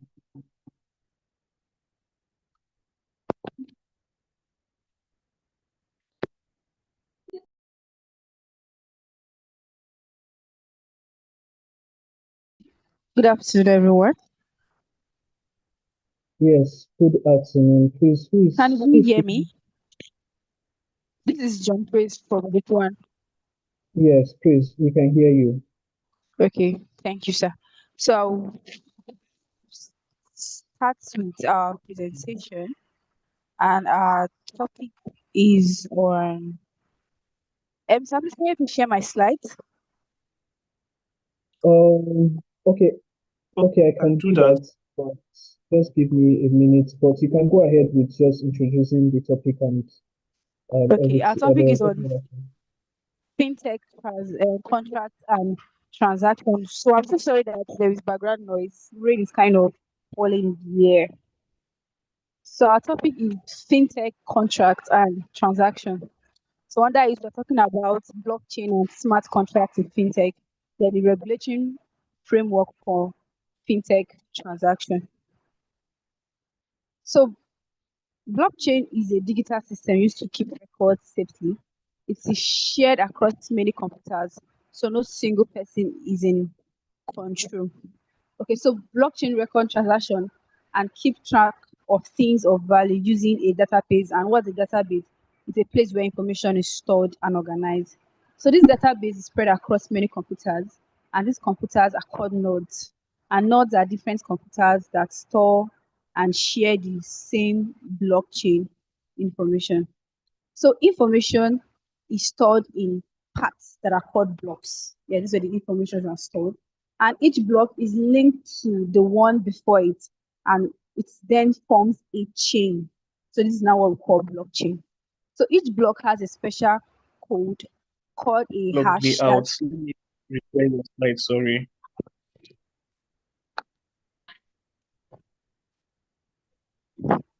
should I continue? Yes, please go ahead. Okay. So like I was saying, I said each block has a special code called a hash, and a hash is a unique identification code that connects one block to the previous one.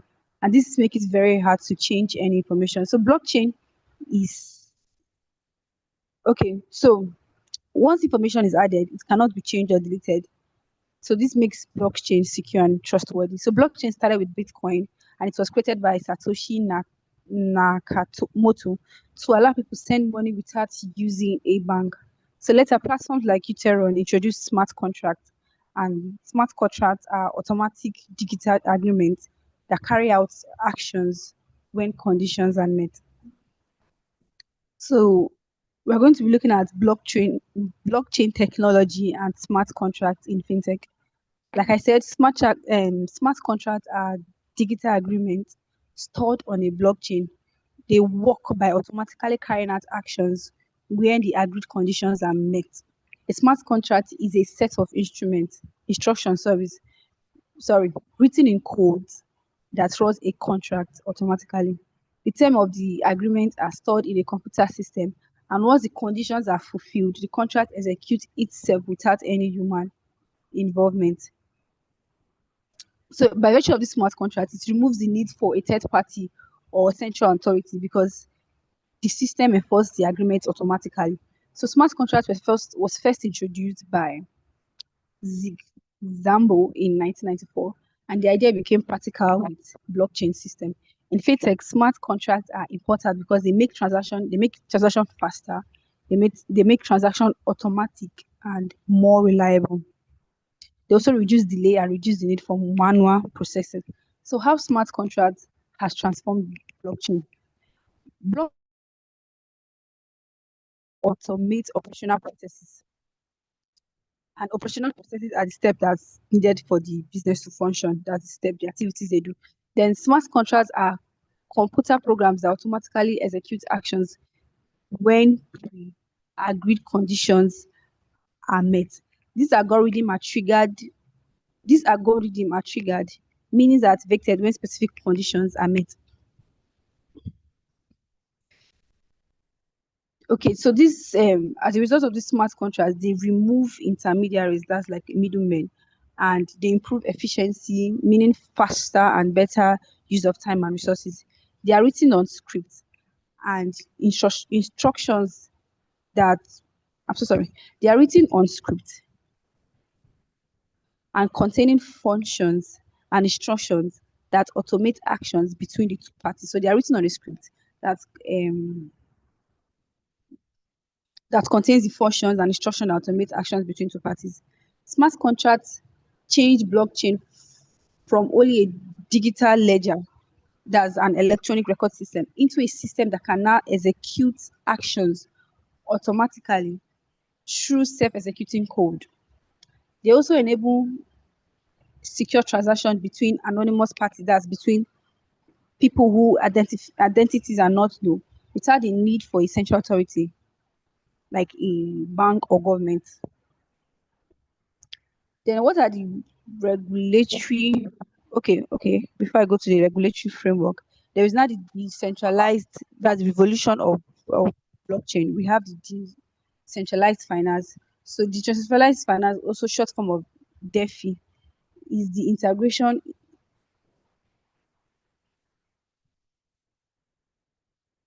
Okay, so the integration of blockchain centralized finance.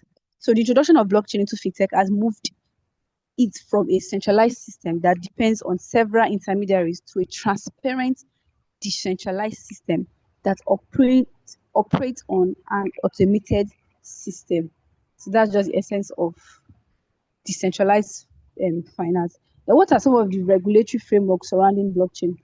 The the regulation of blockchain in Nigeria is still developing, but some steps have been made to control and guide its use. There is the Money Laundering Prevention and Prohibition Act 2022. It's one of the first laws to recognize virtual asset service providers and as part of the financial institution. So this means that companies dealing with digital assets are now legally acknowledged under financial regulation. So there is also the that's the Security and Exchange Commission 2022. They issue rules on how digital assets and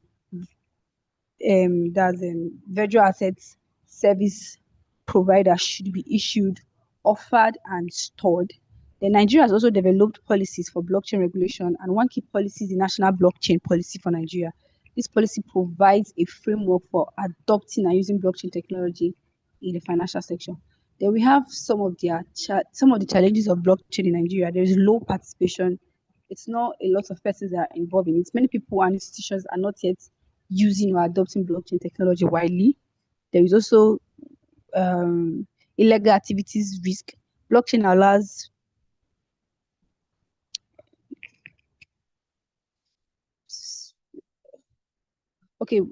sorry, users are not fully identifiable, which can be used for scams and illegal transaction. That's illegal activities risk. Then there is privacy concern. Although blockchain is secured and transparent, public blockchain exposes transaction details, which may conflict with privacy and data protection requirements in the banking system. Then there is high energy use. Blockchain mining requires strong computers and it consumes large amounts of electricity. So these are some of the challenges in blockchain in Nigeria. Sorry. So in conclusion, blockchain and smart contracts are changing how financial transaction works. Blockchain builds trust through transparency and security, while smart contracts improve efficiency by automatically carrying out agreements. However, there are legal and regulatory issues such as unclear possibility of smart contracts and some jurisdictional problems in decentralized system, private data privacy concerns, cyber security risks, and weak regulatory framework in many places. So in future, law and technology must work together. Legal system will need to adapt to these changes to ensure fairness, security, and accountability. Thank you very much. So this is the presentation for Group 1. Thank you all for listening.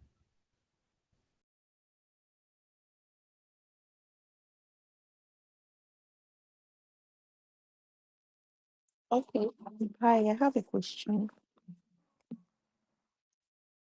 Hello, Jen.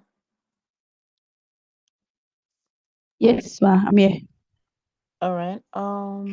Thank you for that presentation. Just a few observations. Did your team make some research or findings on the regulatory purview or terrain as it concerns blockchain and virtual assets, in Nigeria?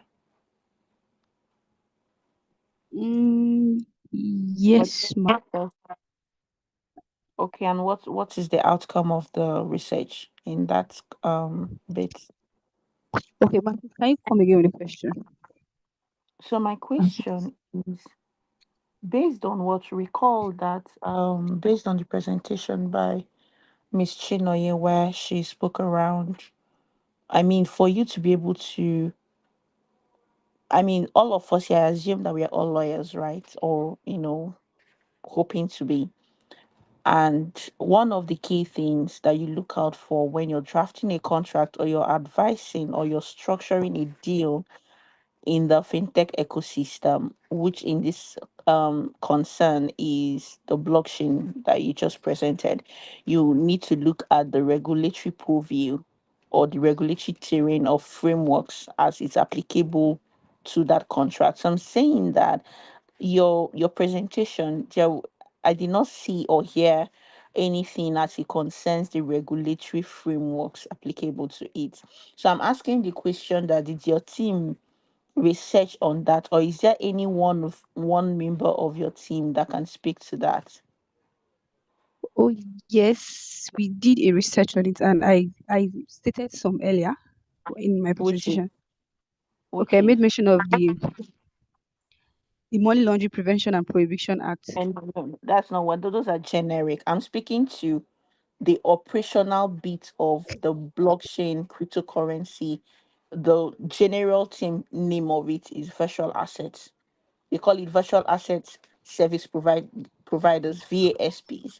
So I'm saying Perfect. that, did you make research on the operationality of VASPs? And I mean, for them to be allowed to provide VASP services, right? Do they require a license? If they require a license, which regulatory body did you like? Those are the kind of, that's what I'm asking.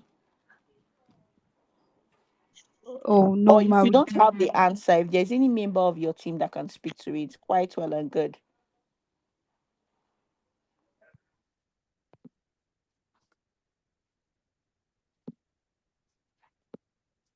Can you Michelle, all I can hear me? see you. Yes, ma'am, we can hear you. Michelle, I can see you on mute. Do you have something to say? Hi, Roger. Are you the one speaking?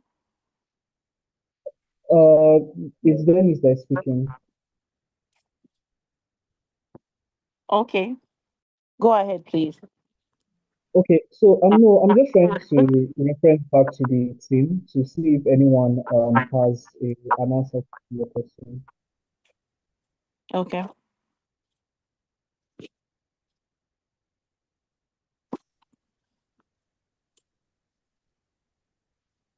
Mm. Okay, so for okay, I'll give an extra 1 minute or two.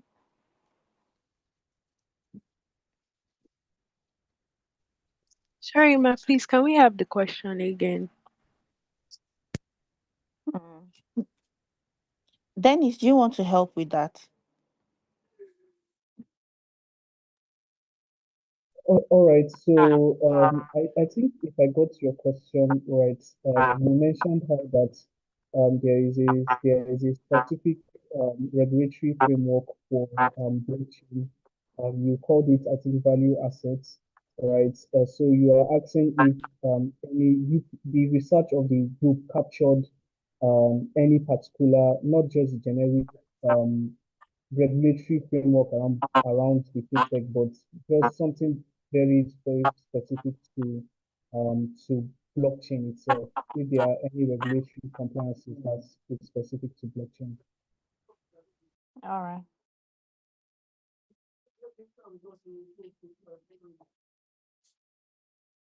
So did you get the question? Okay, so I'm assuming that that wasn't done. Maybe for next time, please take note of that when you're doing the presentation, especially as I mean, the presentation is not just to understand what blockchain or cryptocurrency is all about, but how it concerns the role that you play in, which is that you're a legal professional, right? And so you, before you even delve into it, you need to first of all understand, now this is general, broadly speaking, you need to first of all understand the operations of the company. Then you also look at the regulations applicable to such operations, right? In this case, blockchain and cryptocurrency. Now, the generic word for it is called virtual asset service providers, and they have different levels, right? We have we have different levels of them, and again, if you want example in Nigeria, right, there's a regulatory terrain for it. You must be licensed by SEC, that's the Securities and Exchange Commission, for you to be able to provide such services.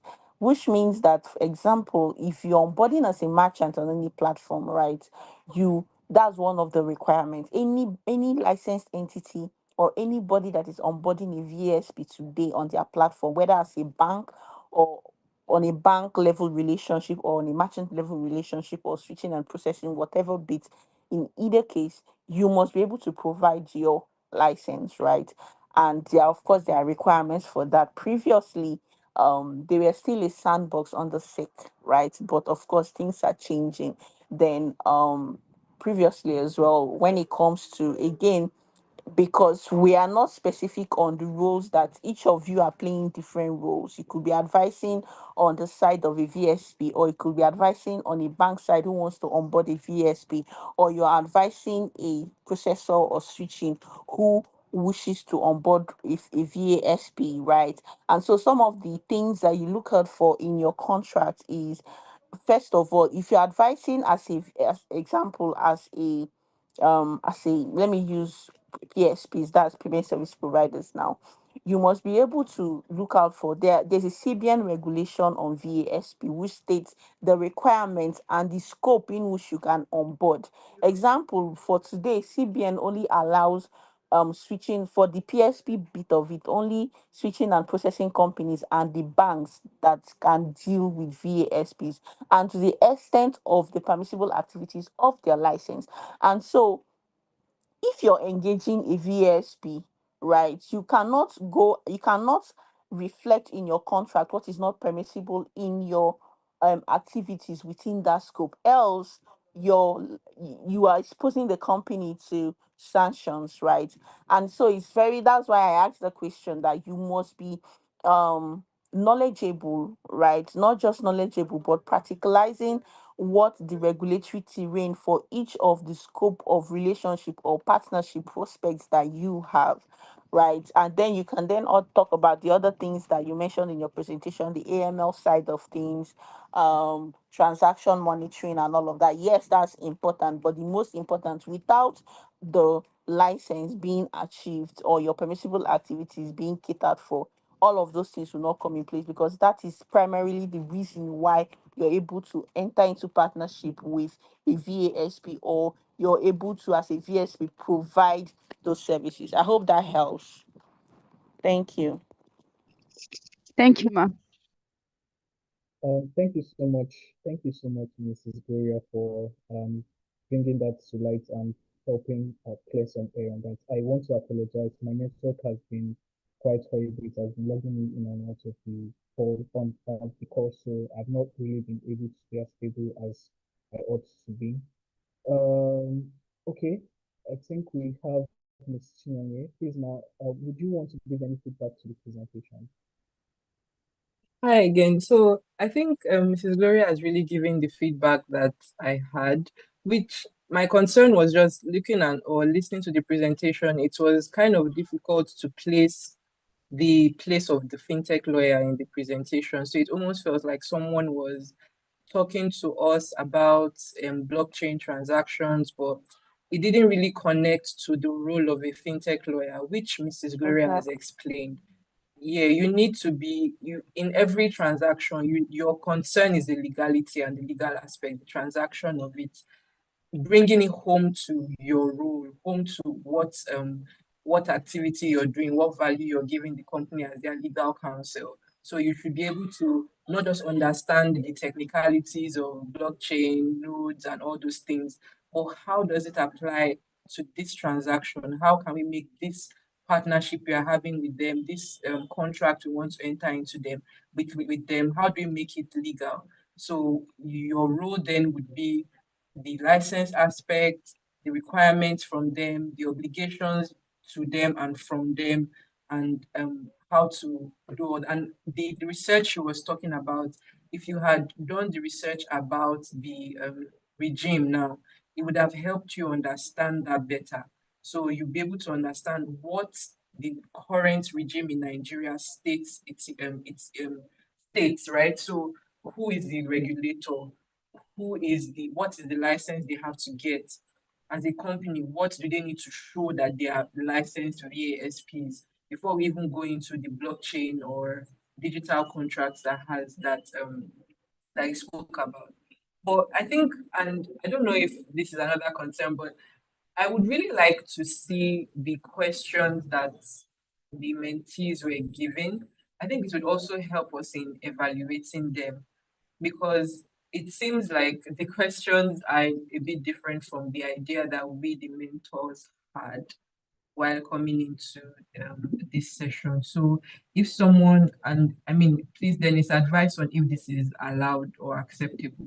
If someone can please maybe share their screen with a copy of the question, that was actually answered, so that we also know how we are evaluating, because it's a possibility that the question that was given didn't even touch on any of these things we are raising now.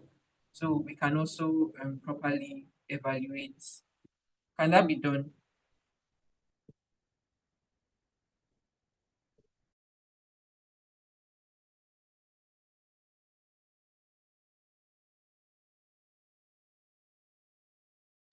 Okay, it's on the group chat now. It's on the chat, so I'll read it. But that's all from me. I think the next group can present while we read the questions. Thank you.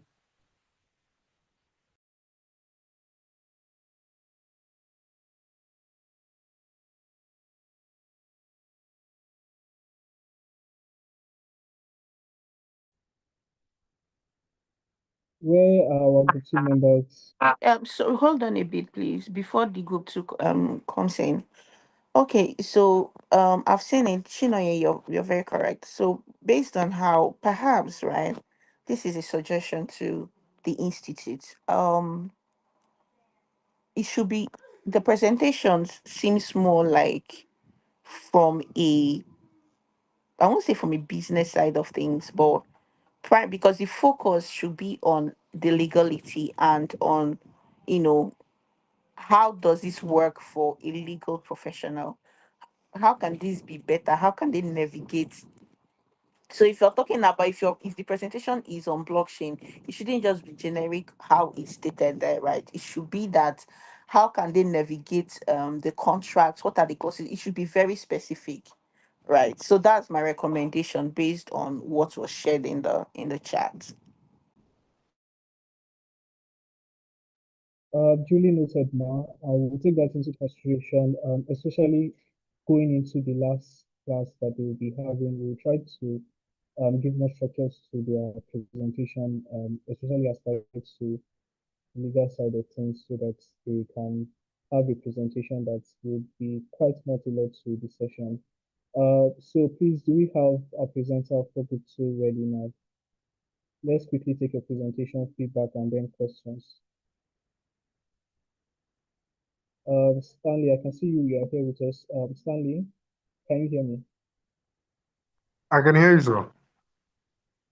All right. So let me see if I can share my slides. I've been having a little challenge, but I'll see if we can walk through it while you make presentation.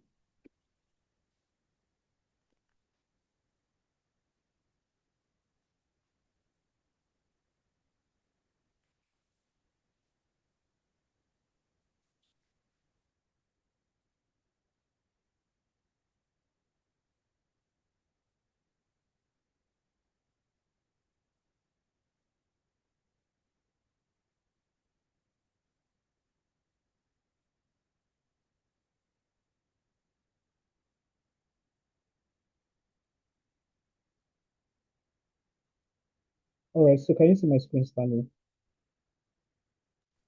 Yes, I can see them. Yes. So please let's quickly run through your group's presentation. All right.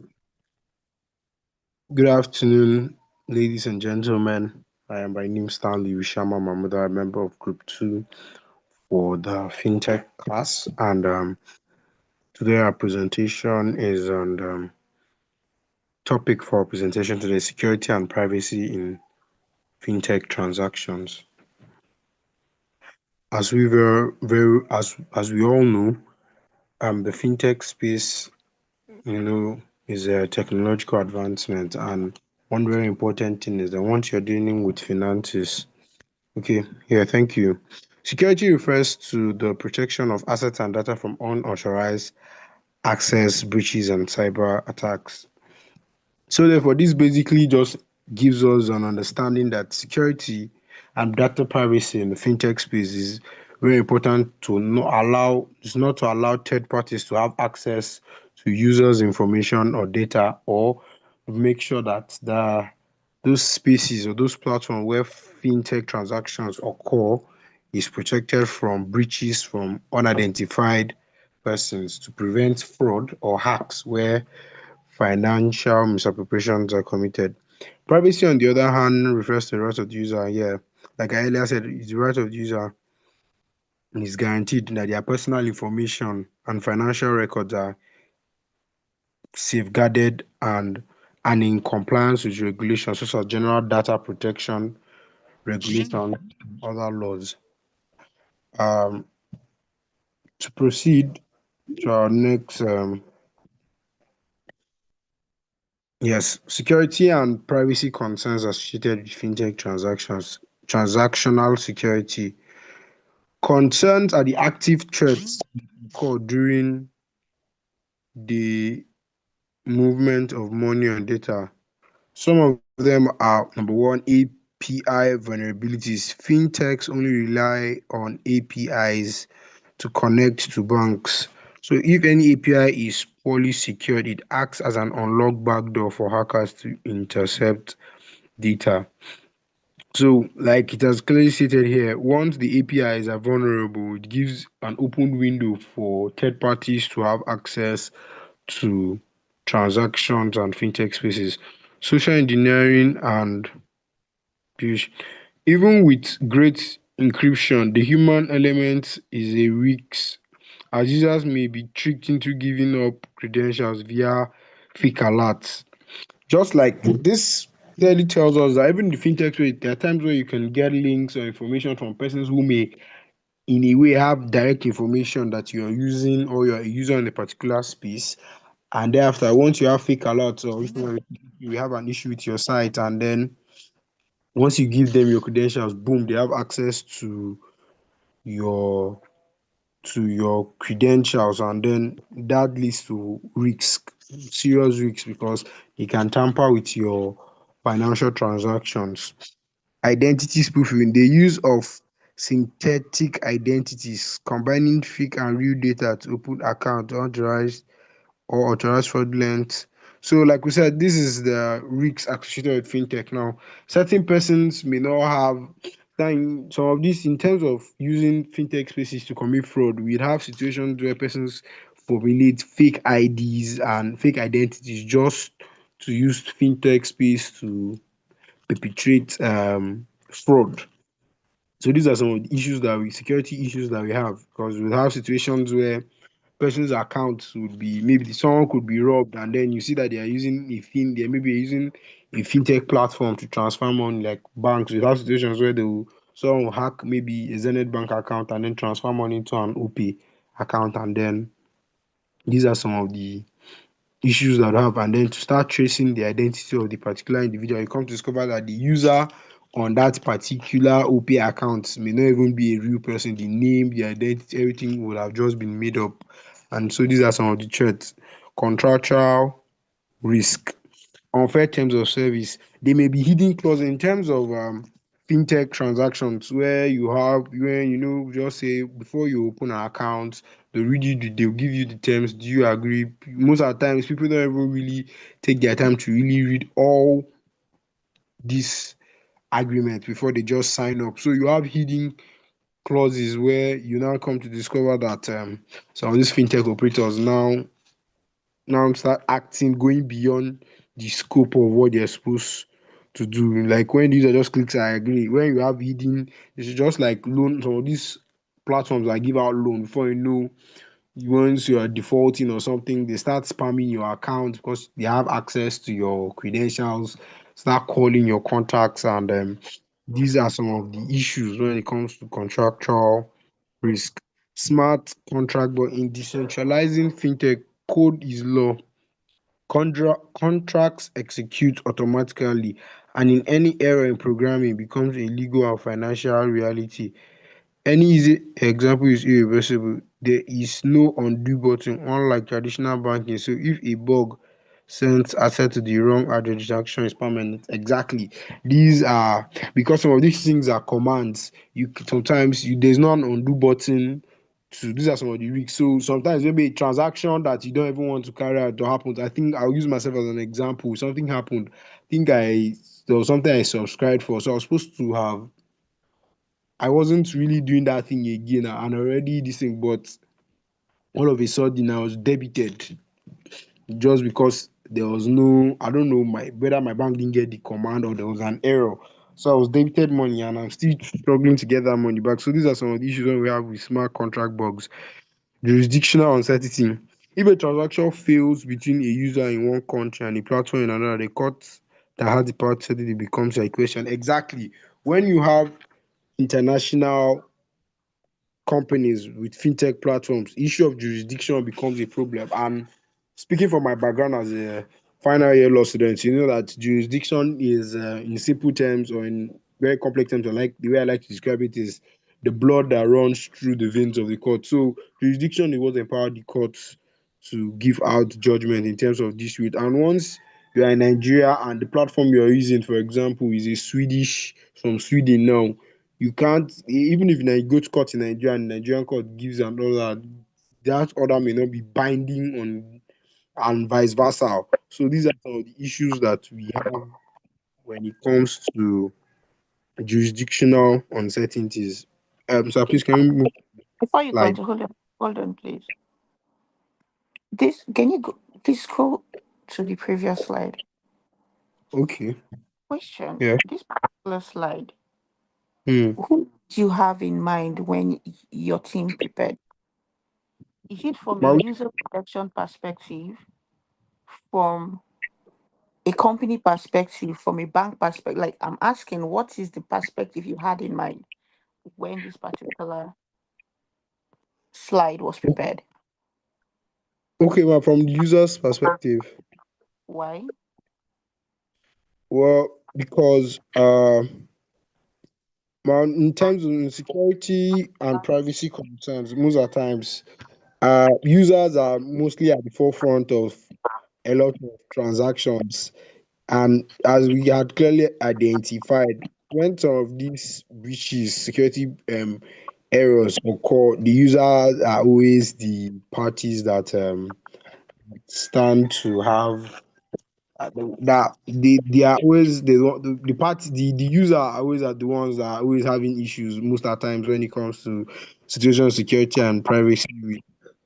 And then that's why we this slide was prepared from the user's point of view. You know what? I would have, it's just there's no time. If not, I would have loved to see a role play whereby you are acting as a user and another team member of your team is acting as the company in this case for each of these sections that you mentioned here, so that we understand that all what we've been saying in this section can be practicalized. However, I wish to say one or two here. Okay. Um the regulatory, so in Nigeria today, when it comes to security standards, system standards, infrastructure standards, and platform, and the like, I would really say that the Nigerian system is really stern. Now, the standards for all of these that have made this all of these things you've mentioned are either embedded in CBN regulations. I'm going to take Yeah. it one by one. CBN regulation, industry standards, and international standards. And by design, they've been embedded into fintech's products and their systems, right? So some of these issues here might not really apply. Why? Because again, the I will say that I dare to say that the CBN regulatory standards in Nigeria is a bit peculiar, complex, difficult in the sense that, not, I don't mean traditional difficult, in the sense that the standard is really high. Let me give you an instance. As at last year, last quarter of last year, CBN now mandates that the messaging or the communication bit of things in terms of processing and switching was adhered to ISO 2022 for instant transfers and the likes. Now, remember, I spoke to your team earlier on some other standards like PCI DSS, ISO 2. There are a lot of ISO, BCM, and business continuity and management systems, and all the likes, right? So, some of the issues here that you raised, example, API vulnerabilities, right? I mean, except if that fintech does not care about being sanctioned by the CBN. I don't see any fintech today that will not ensure that their APIs are secured because it's an industry standard. Do you understand? And if the industry even come to hear or know that your APIs are vulnerable, it's a reputational issue. You will I can dare tell you that users will not patronize that platform, and CBN will always be at your door knocking and sanctioning you all the time, right? So some of these things raised here, examples, social engineering and phishing, is most times is not from a company over company fault. It could be as a result of an insider threat, or like they say that a chain is as strong as its somebody else can complete it for me, whereby an employee of that company could just click on a phishing email, right, and then it compromises the entire system. Hence why even the CBN mandates that there is periodic awareness and training on staff on security. I'm also going to give you a very popular instance. I'm not going to mention the name of the company, but it's a blockchain company, cryptocurrency, VSP. Before the VSP terrain came on board, you might know the company where they had an cybersecurity attack. The company is closed today as we speak. We had another instance of a betting company that was ransomed, right? I know how much they paid for for their what do you call, for their systems. They had to, in fact, they were not paid, they had to build on another platform, right? Because the money, it was in billions of dollars. So companies cannot even afford not to have their system secured. Hence why I asked the question that from what perspective was this presentation developed, right? Mm.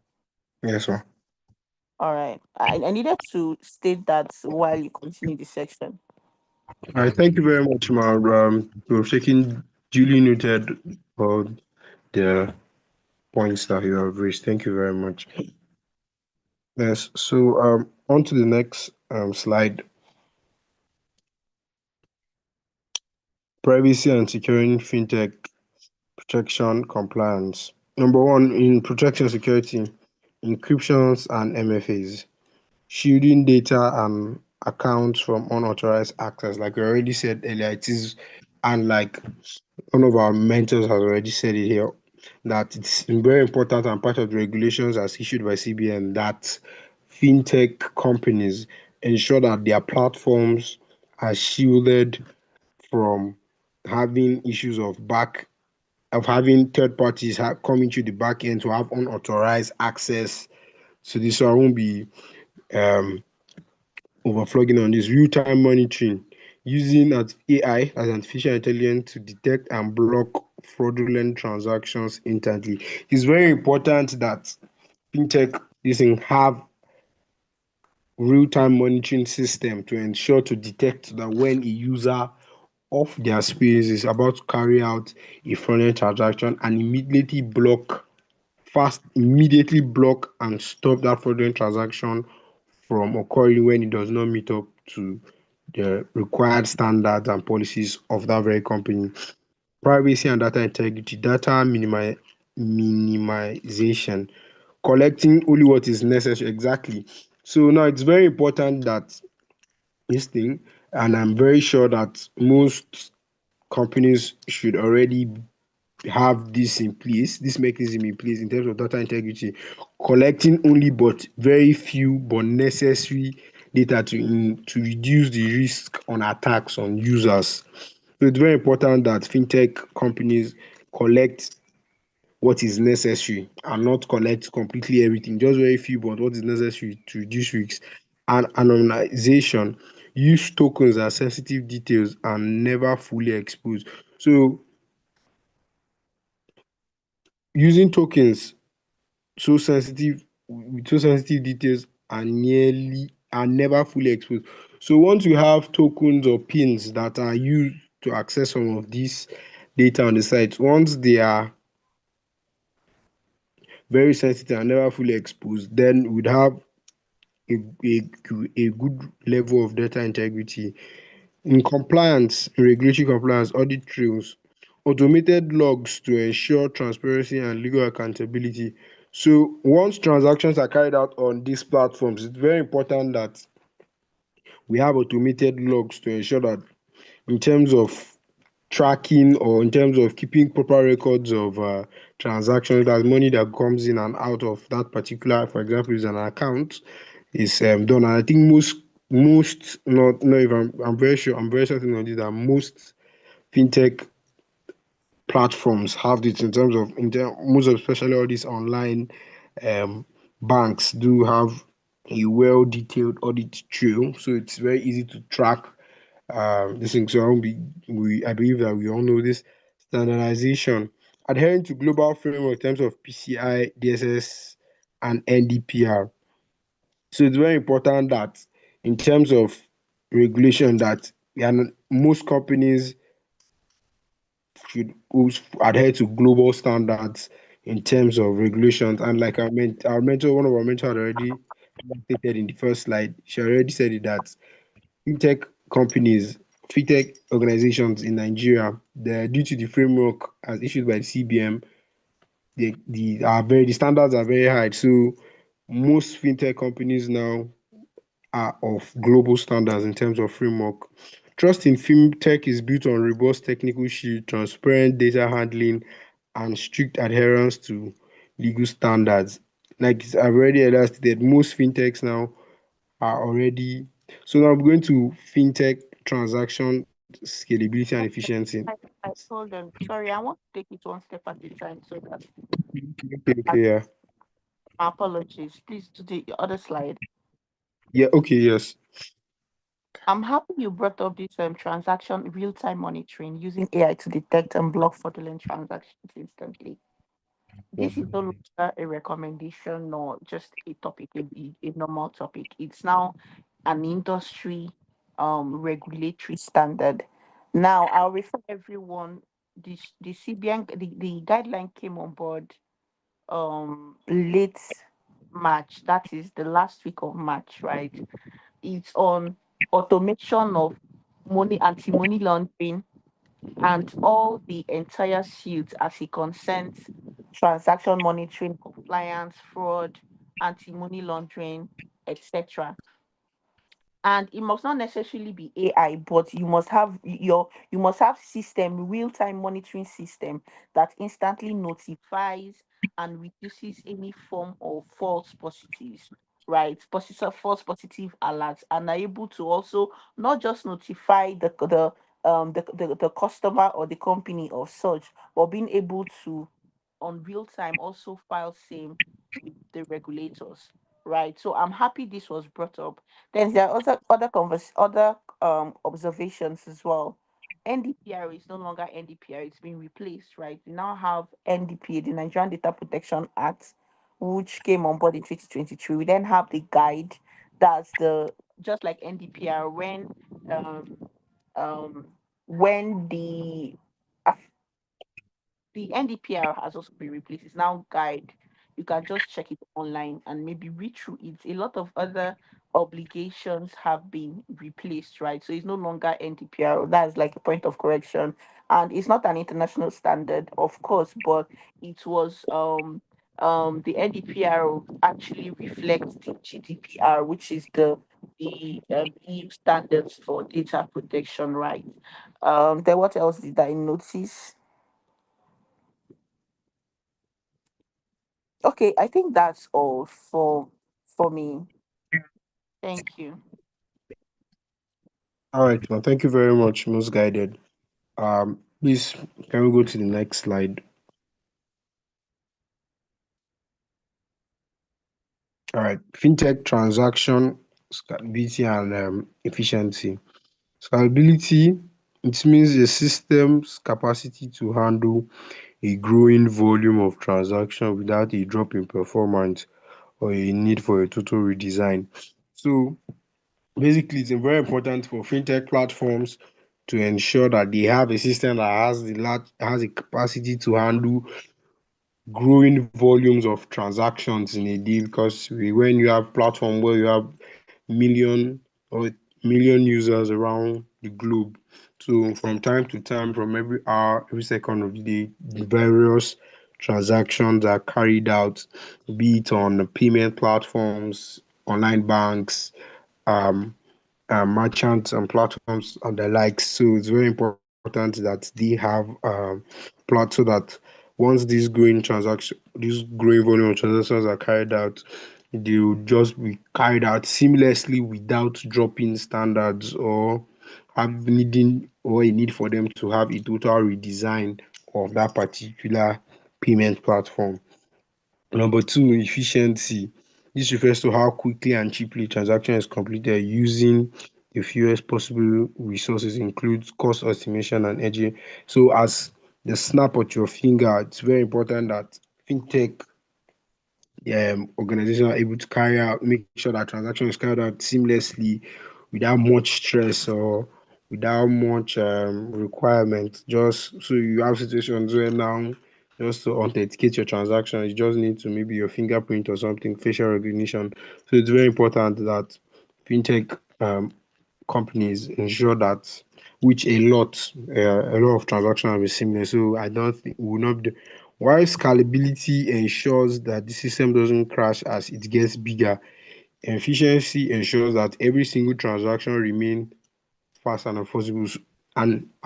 So basically now what is needed is that to ensure that as there's continual user there's as users continue to use that platform is to ensure that the platform is has the capacity to carry the large demand of users as well as ensure that every transaction is carried out seamlessly, fast and affordable without any extra cost or any other thing that would discomfort the user. So, I don't know if we can proceed to the next slide or you have some other comments and additions to make on this particular slide.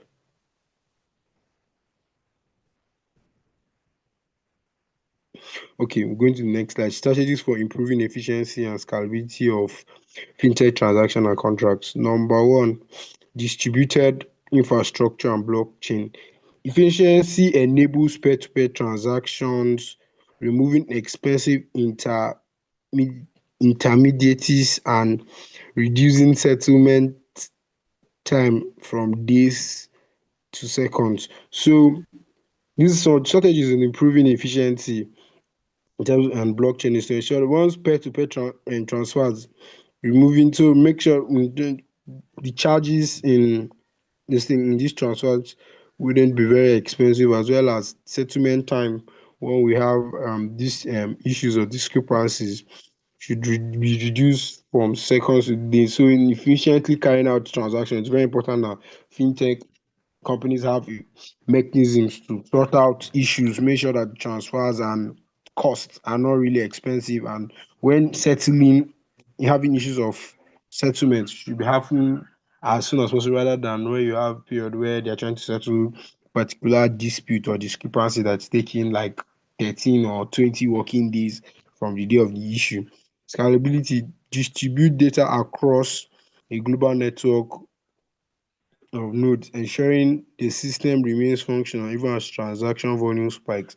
So just to make sure, like I said, that once distributing data across the large network, you should ensure that the system remains very functional even as the transaction rates continues to go high.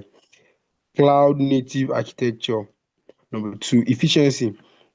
Using user uses microservices to allow developers to update specific app features without taking the entire platform online.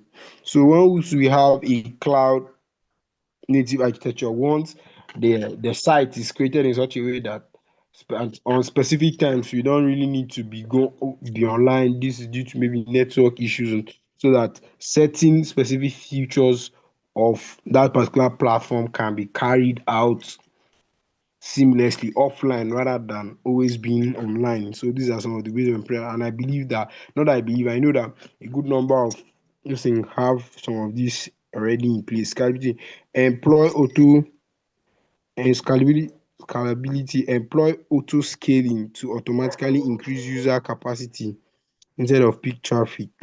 e.g. Black Friday, and shrink it during quiet periods to save um cost. So once you have scaling to automatically increase server capacity during peak traffic. You understand? So once you have auto, just like in very busy days when we have, let's not use Black. Stanley, sorry to cut Yes, sir. in. Please, I mean, it Yes, sir. require that you try to speed up your presentation. We have another class by 5, so please let's try and see if we can speed up. So very, very much. Thank you very much. So in scalability, now what we're trying to say in cloud native architecture, we're trying to say that once you have very busy schedules, days of Black Fridays where you have discounted and you have a lot of users using, there should be ways at which the server should have a way of automation so that the large can be able to accommodate the large capacity of users as to reduce traffic.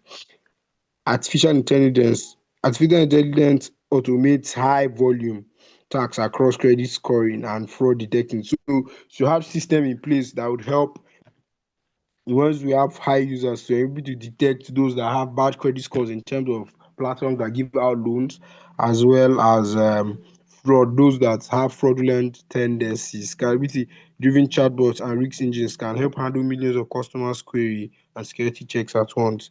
Smart contracts and automation efficiency eliminate manual paperwork by using self-executing code that triggers payment automatically once contract conditions are met. So these areas are already difficult. Please, can we move to the next slide?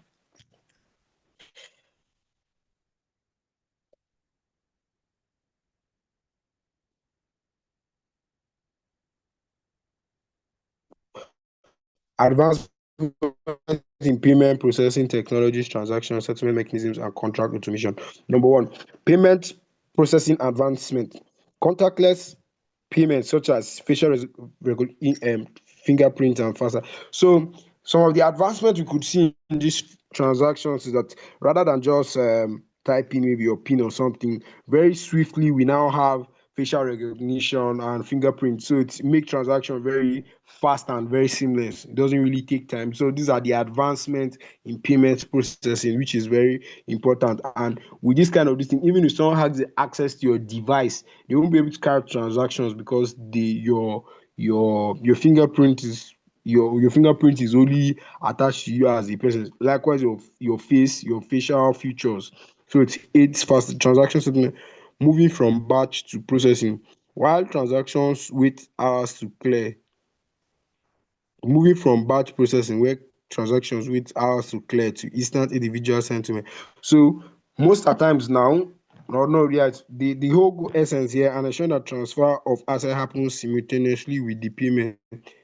Exactly. So therefore, once in terms of movement, rather than waiting batch by batch, everybody's any all users transactions should happen simultaneously wherever they are, and these are the advancements in payments. So therefore, most fintech this is now once you wherever you are transferring. If I'm transferring to so person and so person is transferring to me, it happens simultaneously without us waiting for each other. It's instant transfers. And then contract automation, code-based agreements that automatically release funds or trigger actions once predefined actions are made. So once the codes are already, the commands are already given in contract automation, once the necessary um, requirements are met, the releasing of fund and action just to be done immediately, and these are the futures. Most fintech organizations now are already on this. Can we move to the next slide, please, sir? Thank you.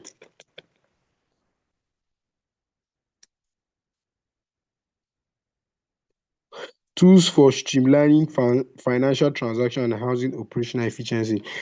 Most modern fintech management organizations adopt digital tools to help optimize their transaction and processes to ensure transparency and effective resource utilization. So account and finance management tools, example are QuickBooks and Zero.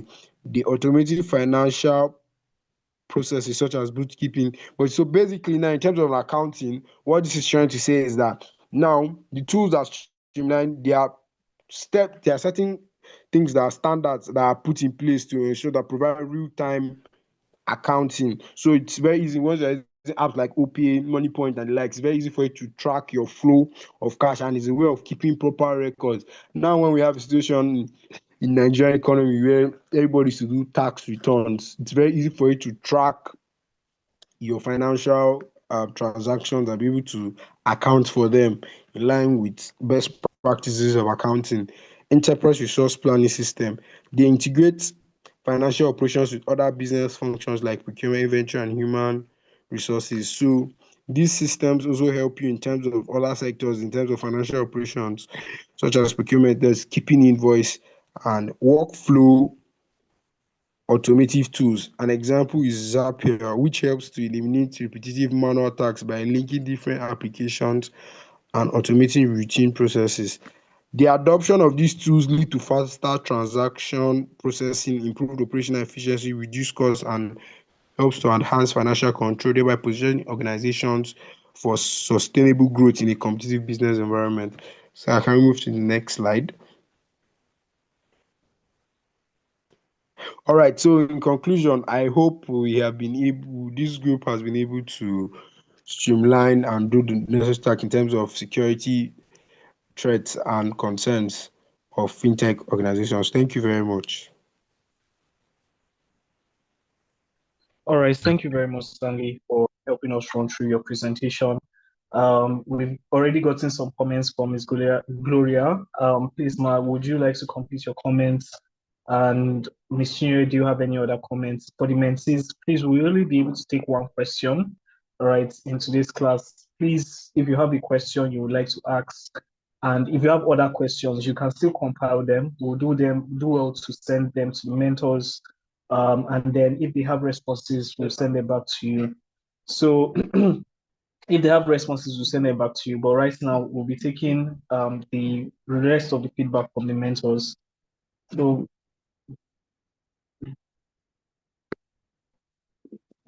Okay, from my end, I would say that I've pretty much covered the concerns, right?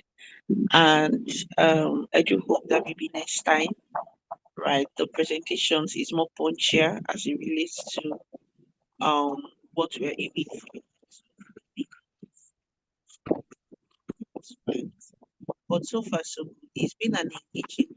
Personally, for me, I enjoyed Ms. Chinoye's presentation, and I learned, a few things, and including from the presentations by the mentees as well.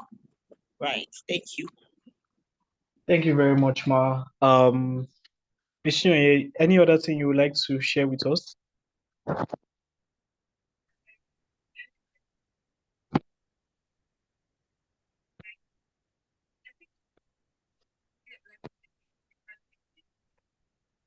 Shinoya, are you speaking? We can't hear you. Hear me now. Yes, we can hear you now. Okay. All right. Sorry about that. I first said that thank you for the comments, Mrs. Gloria. I appreciate that.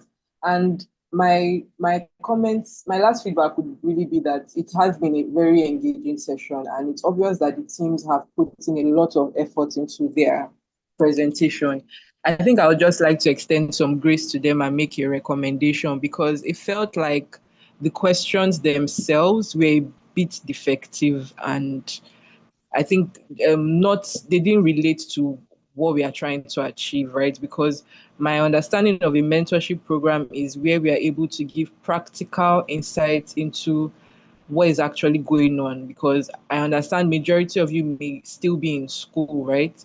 So ideally the questions should give them an opportunity to do some research into practical issues that concern them as lawyers in the various tracks. So if this was a blockchain lawyer track, some of these questions would have been relatable, right?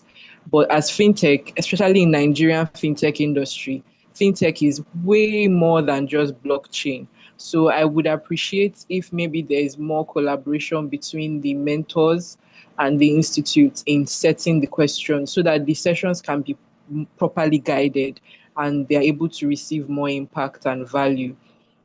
But yeah, that's my feedback, and just a general advice.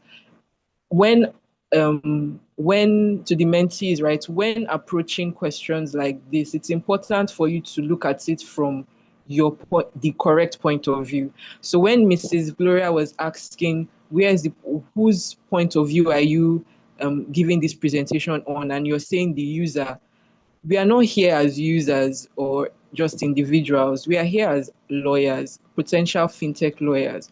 So you should be looking at your questions from the point of view of the fintech lawyer, either advising the company on these security issues, the security concerns, and how they can scale, not just from the point of the user.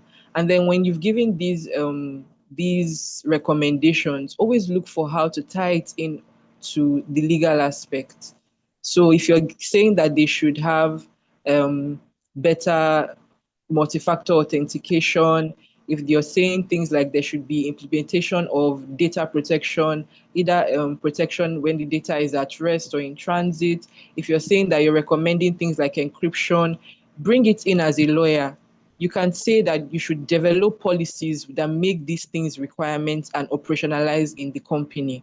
So you create a policy for the company where these things are the requirements to ensure that as a fintech lawyer in that company, you have advised them adequately on how to identify these risks and mitigate them. And also, we are talking about fintech contracts and transactions, right? So how can you implement these recommendations that you have identified into the contracts? You can add there that you make sure that you are, while reviewing contracts, you always are looking out to make sure that whatever party that you are contracting with is PCI DSS certified, or they are properly certified to handle information, that they don't handle information in a way that is not, that could lead to breaches, things like that. My main feedback is just in doing these things, I understand that most of the mentees are still in school. One thing that would really differentiate you and your growth in this sector is how you're able to apply these information, because all these things are easily available. But then how you're able to apply it to your role as a fintech lawyer would really, really be more helpful for you and would differentiate you as you grow.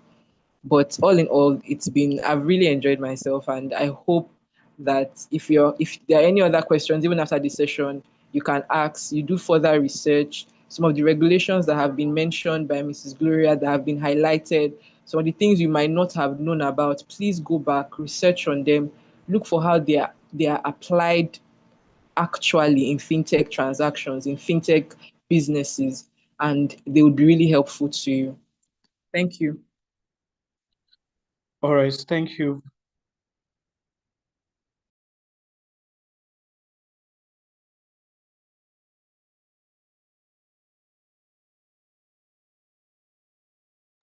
Thank you very much. Sorry, just experiencing some technical difficulties. So because of our time, we may not necessarily be able to take any question right now.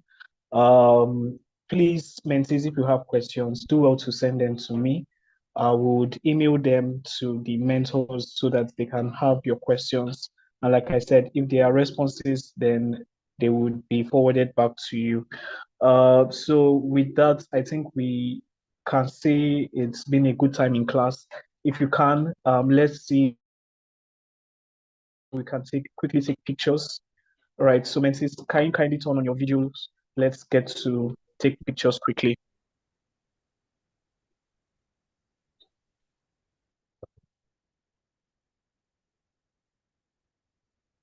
Yes, so can we take pictures? I can just see a few people. I can just see a few people's video on. Let's quickly do that.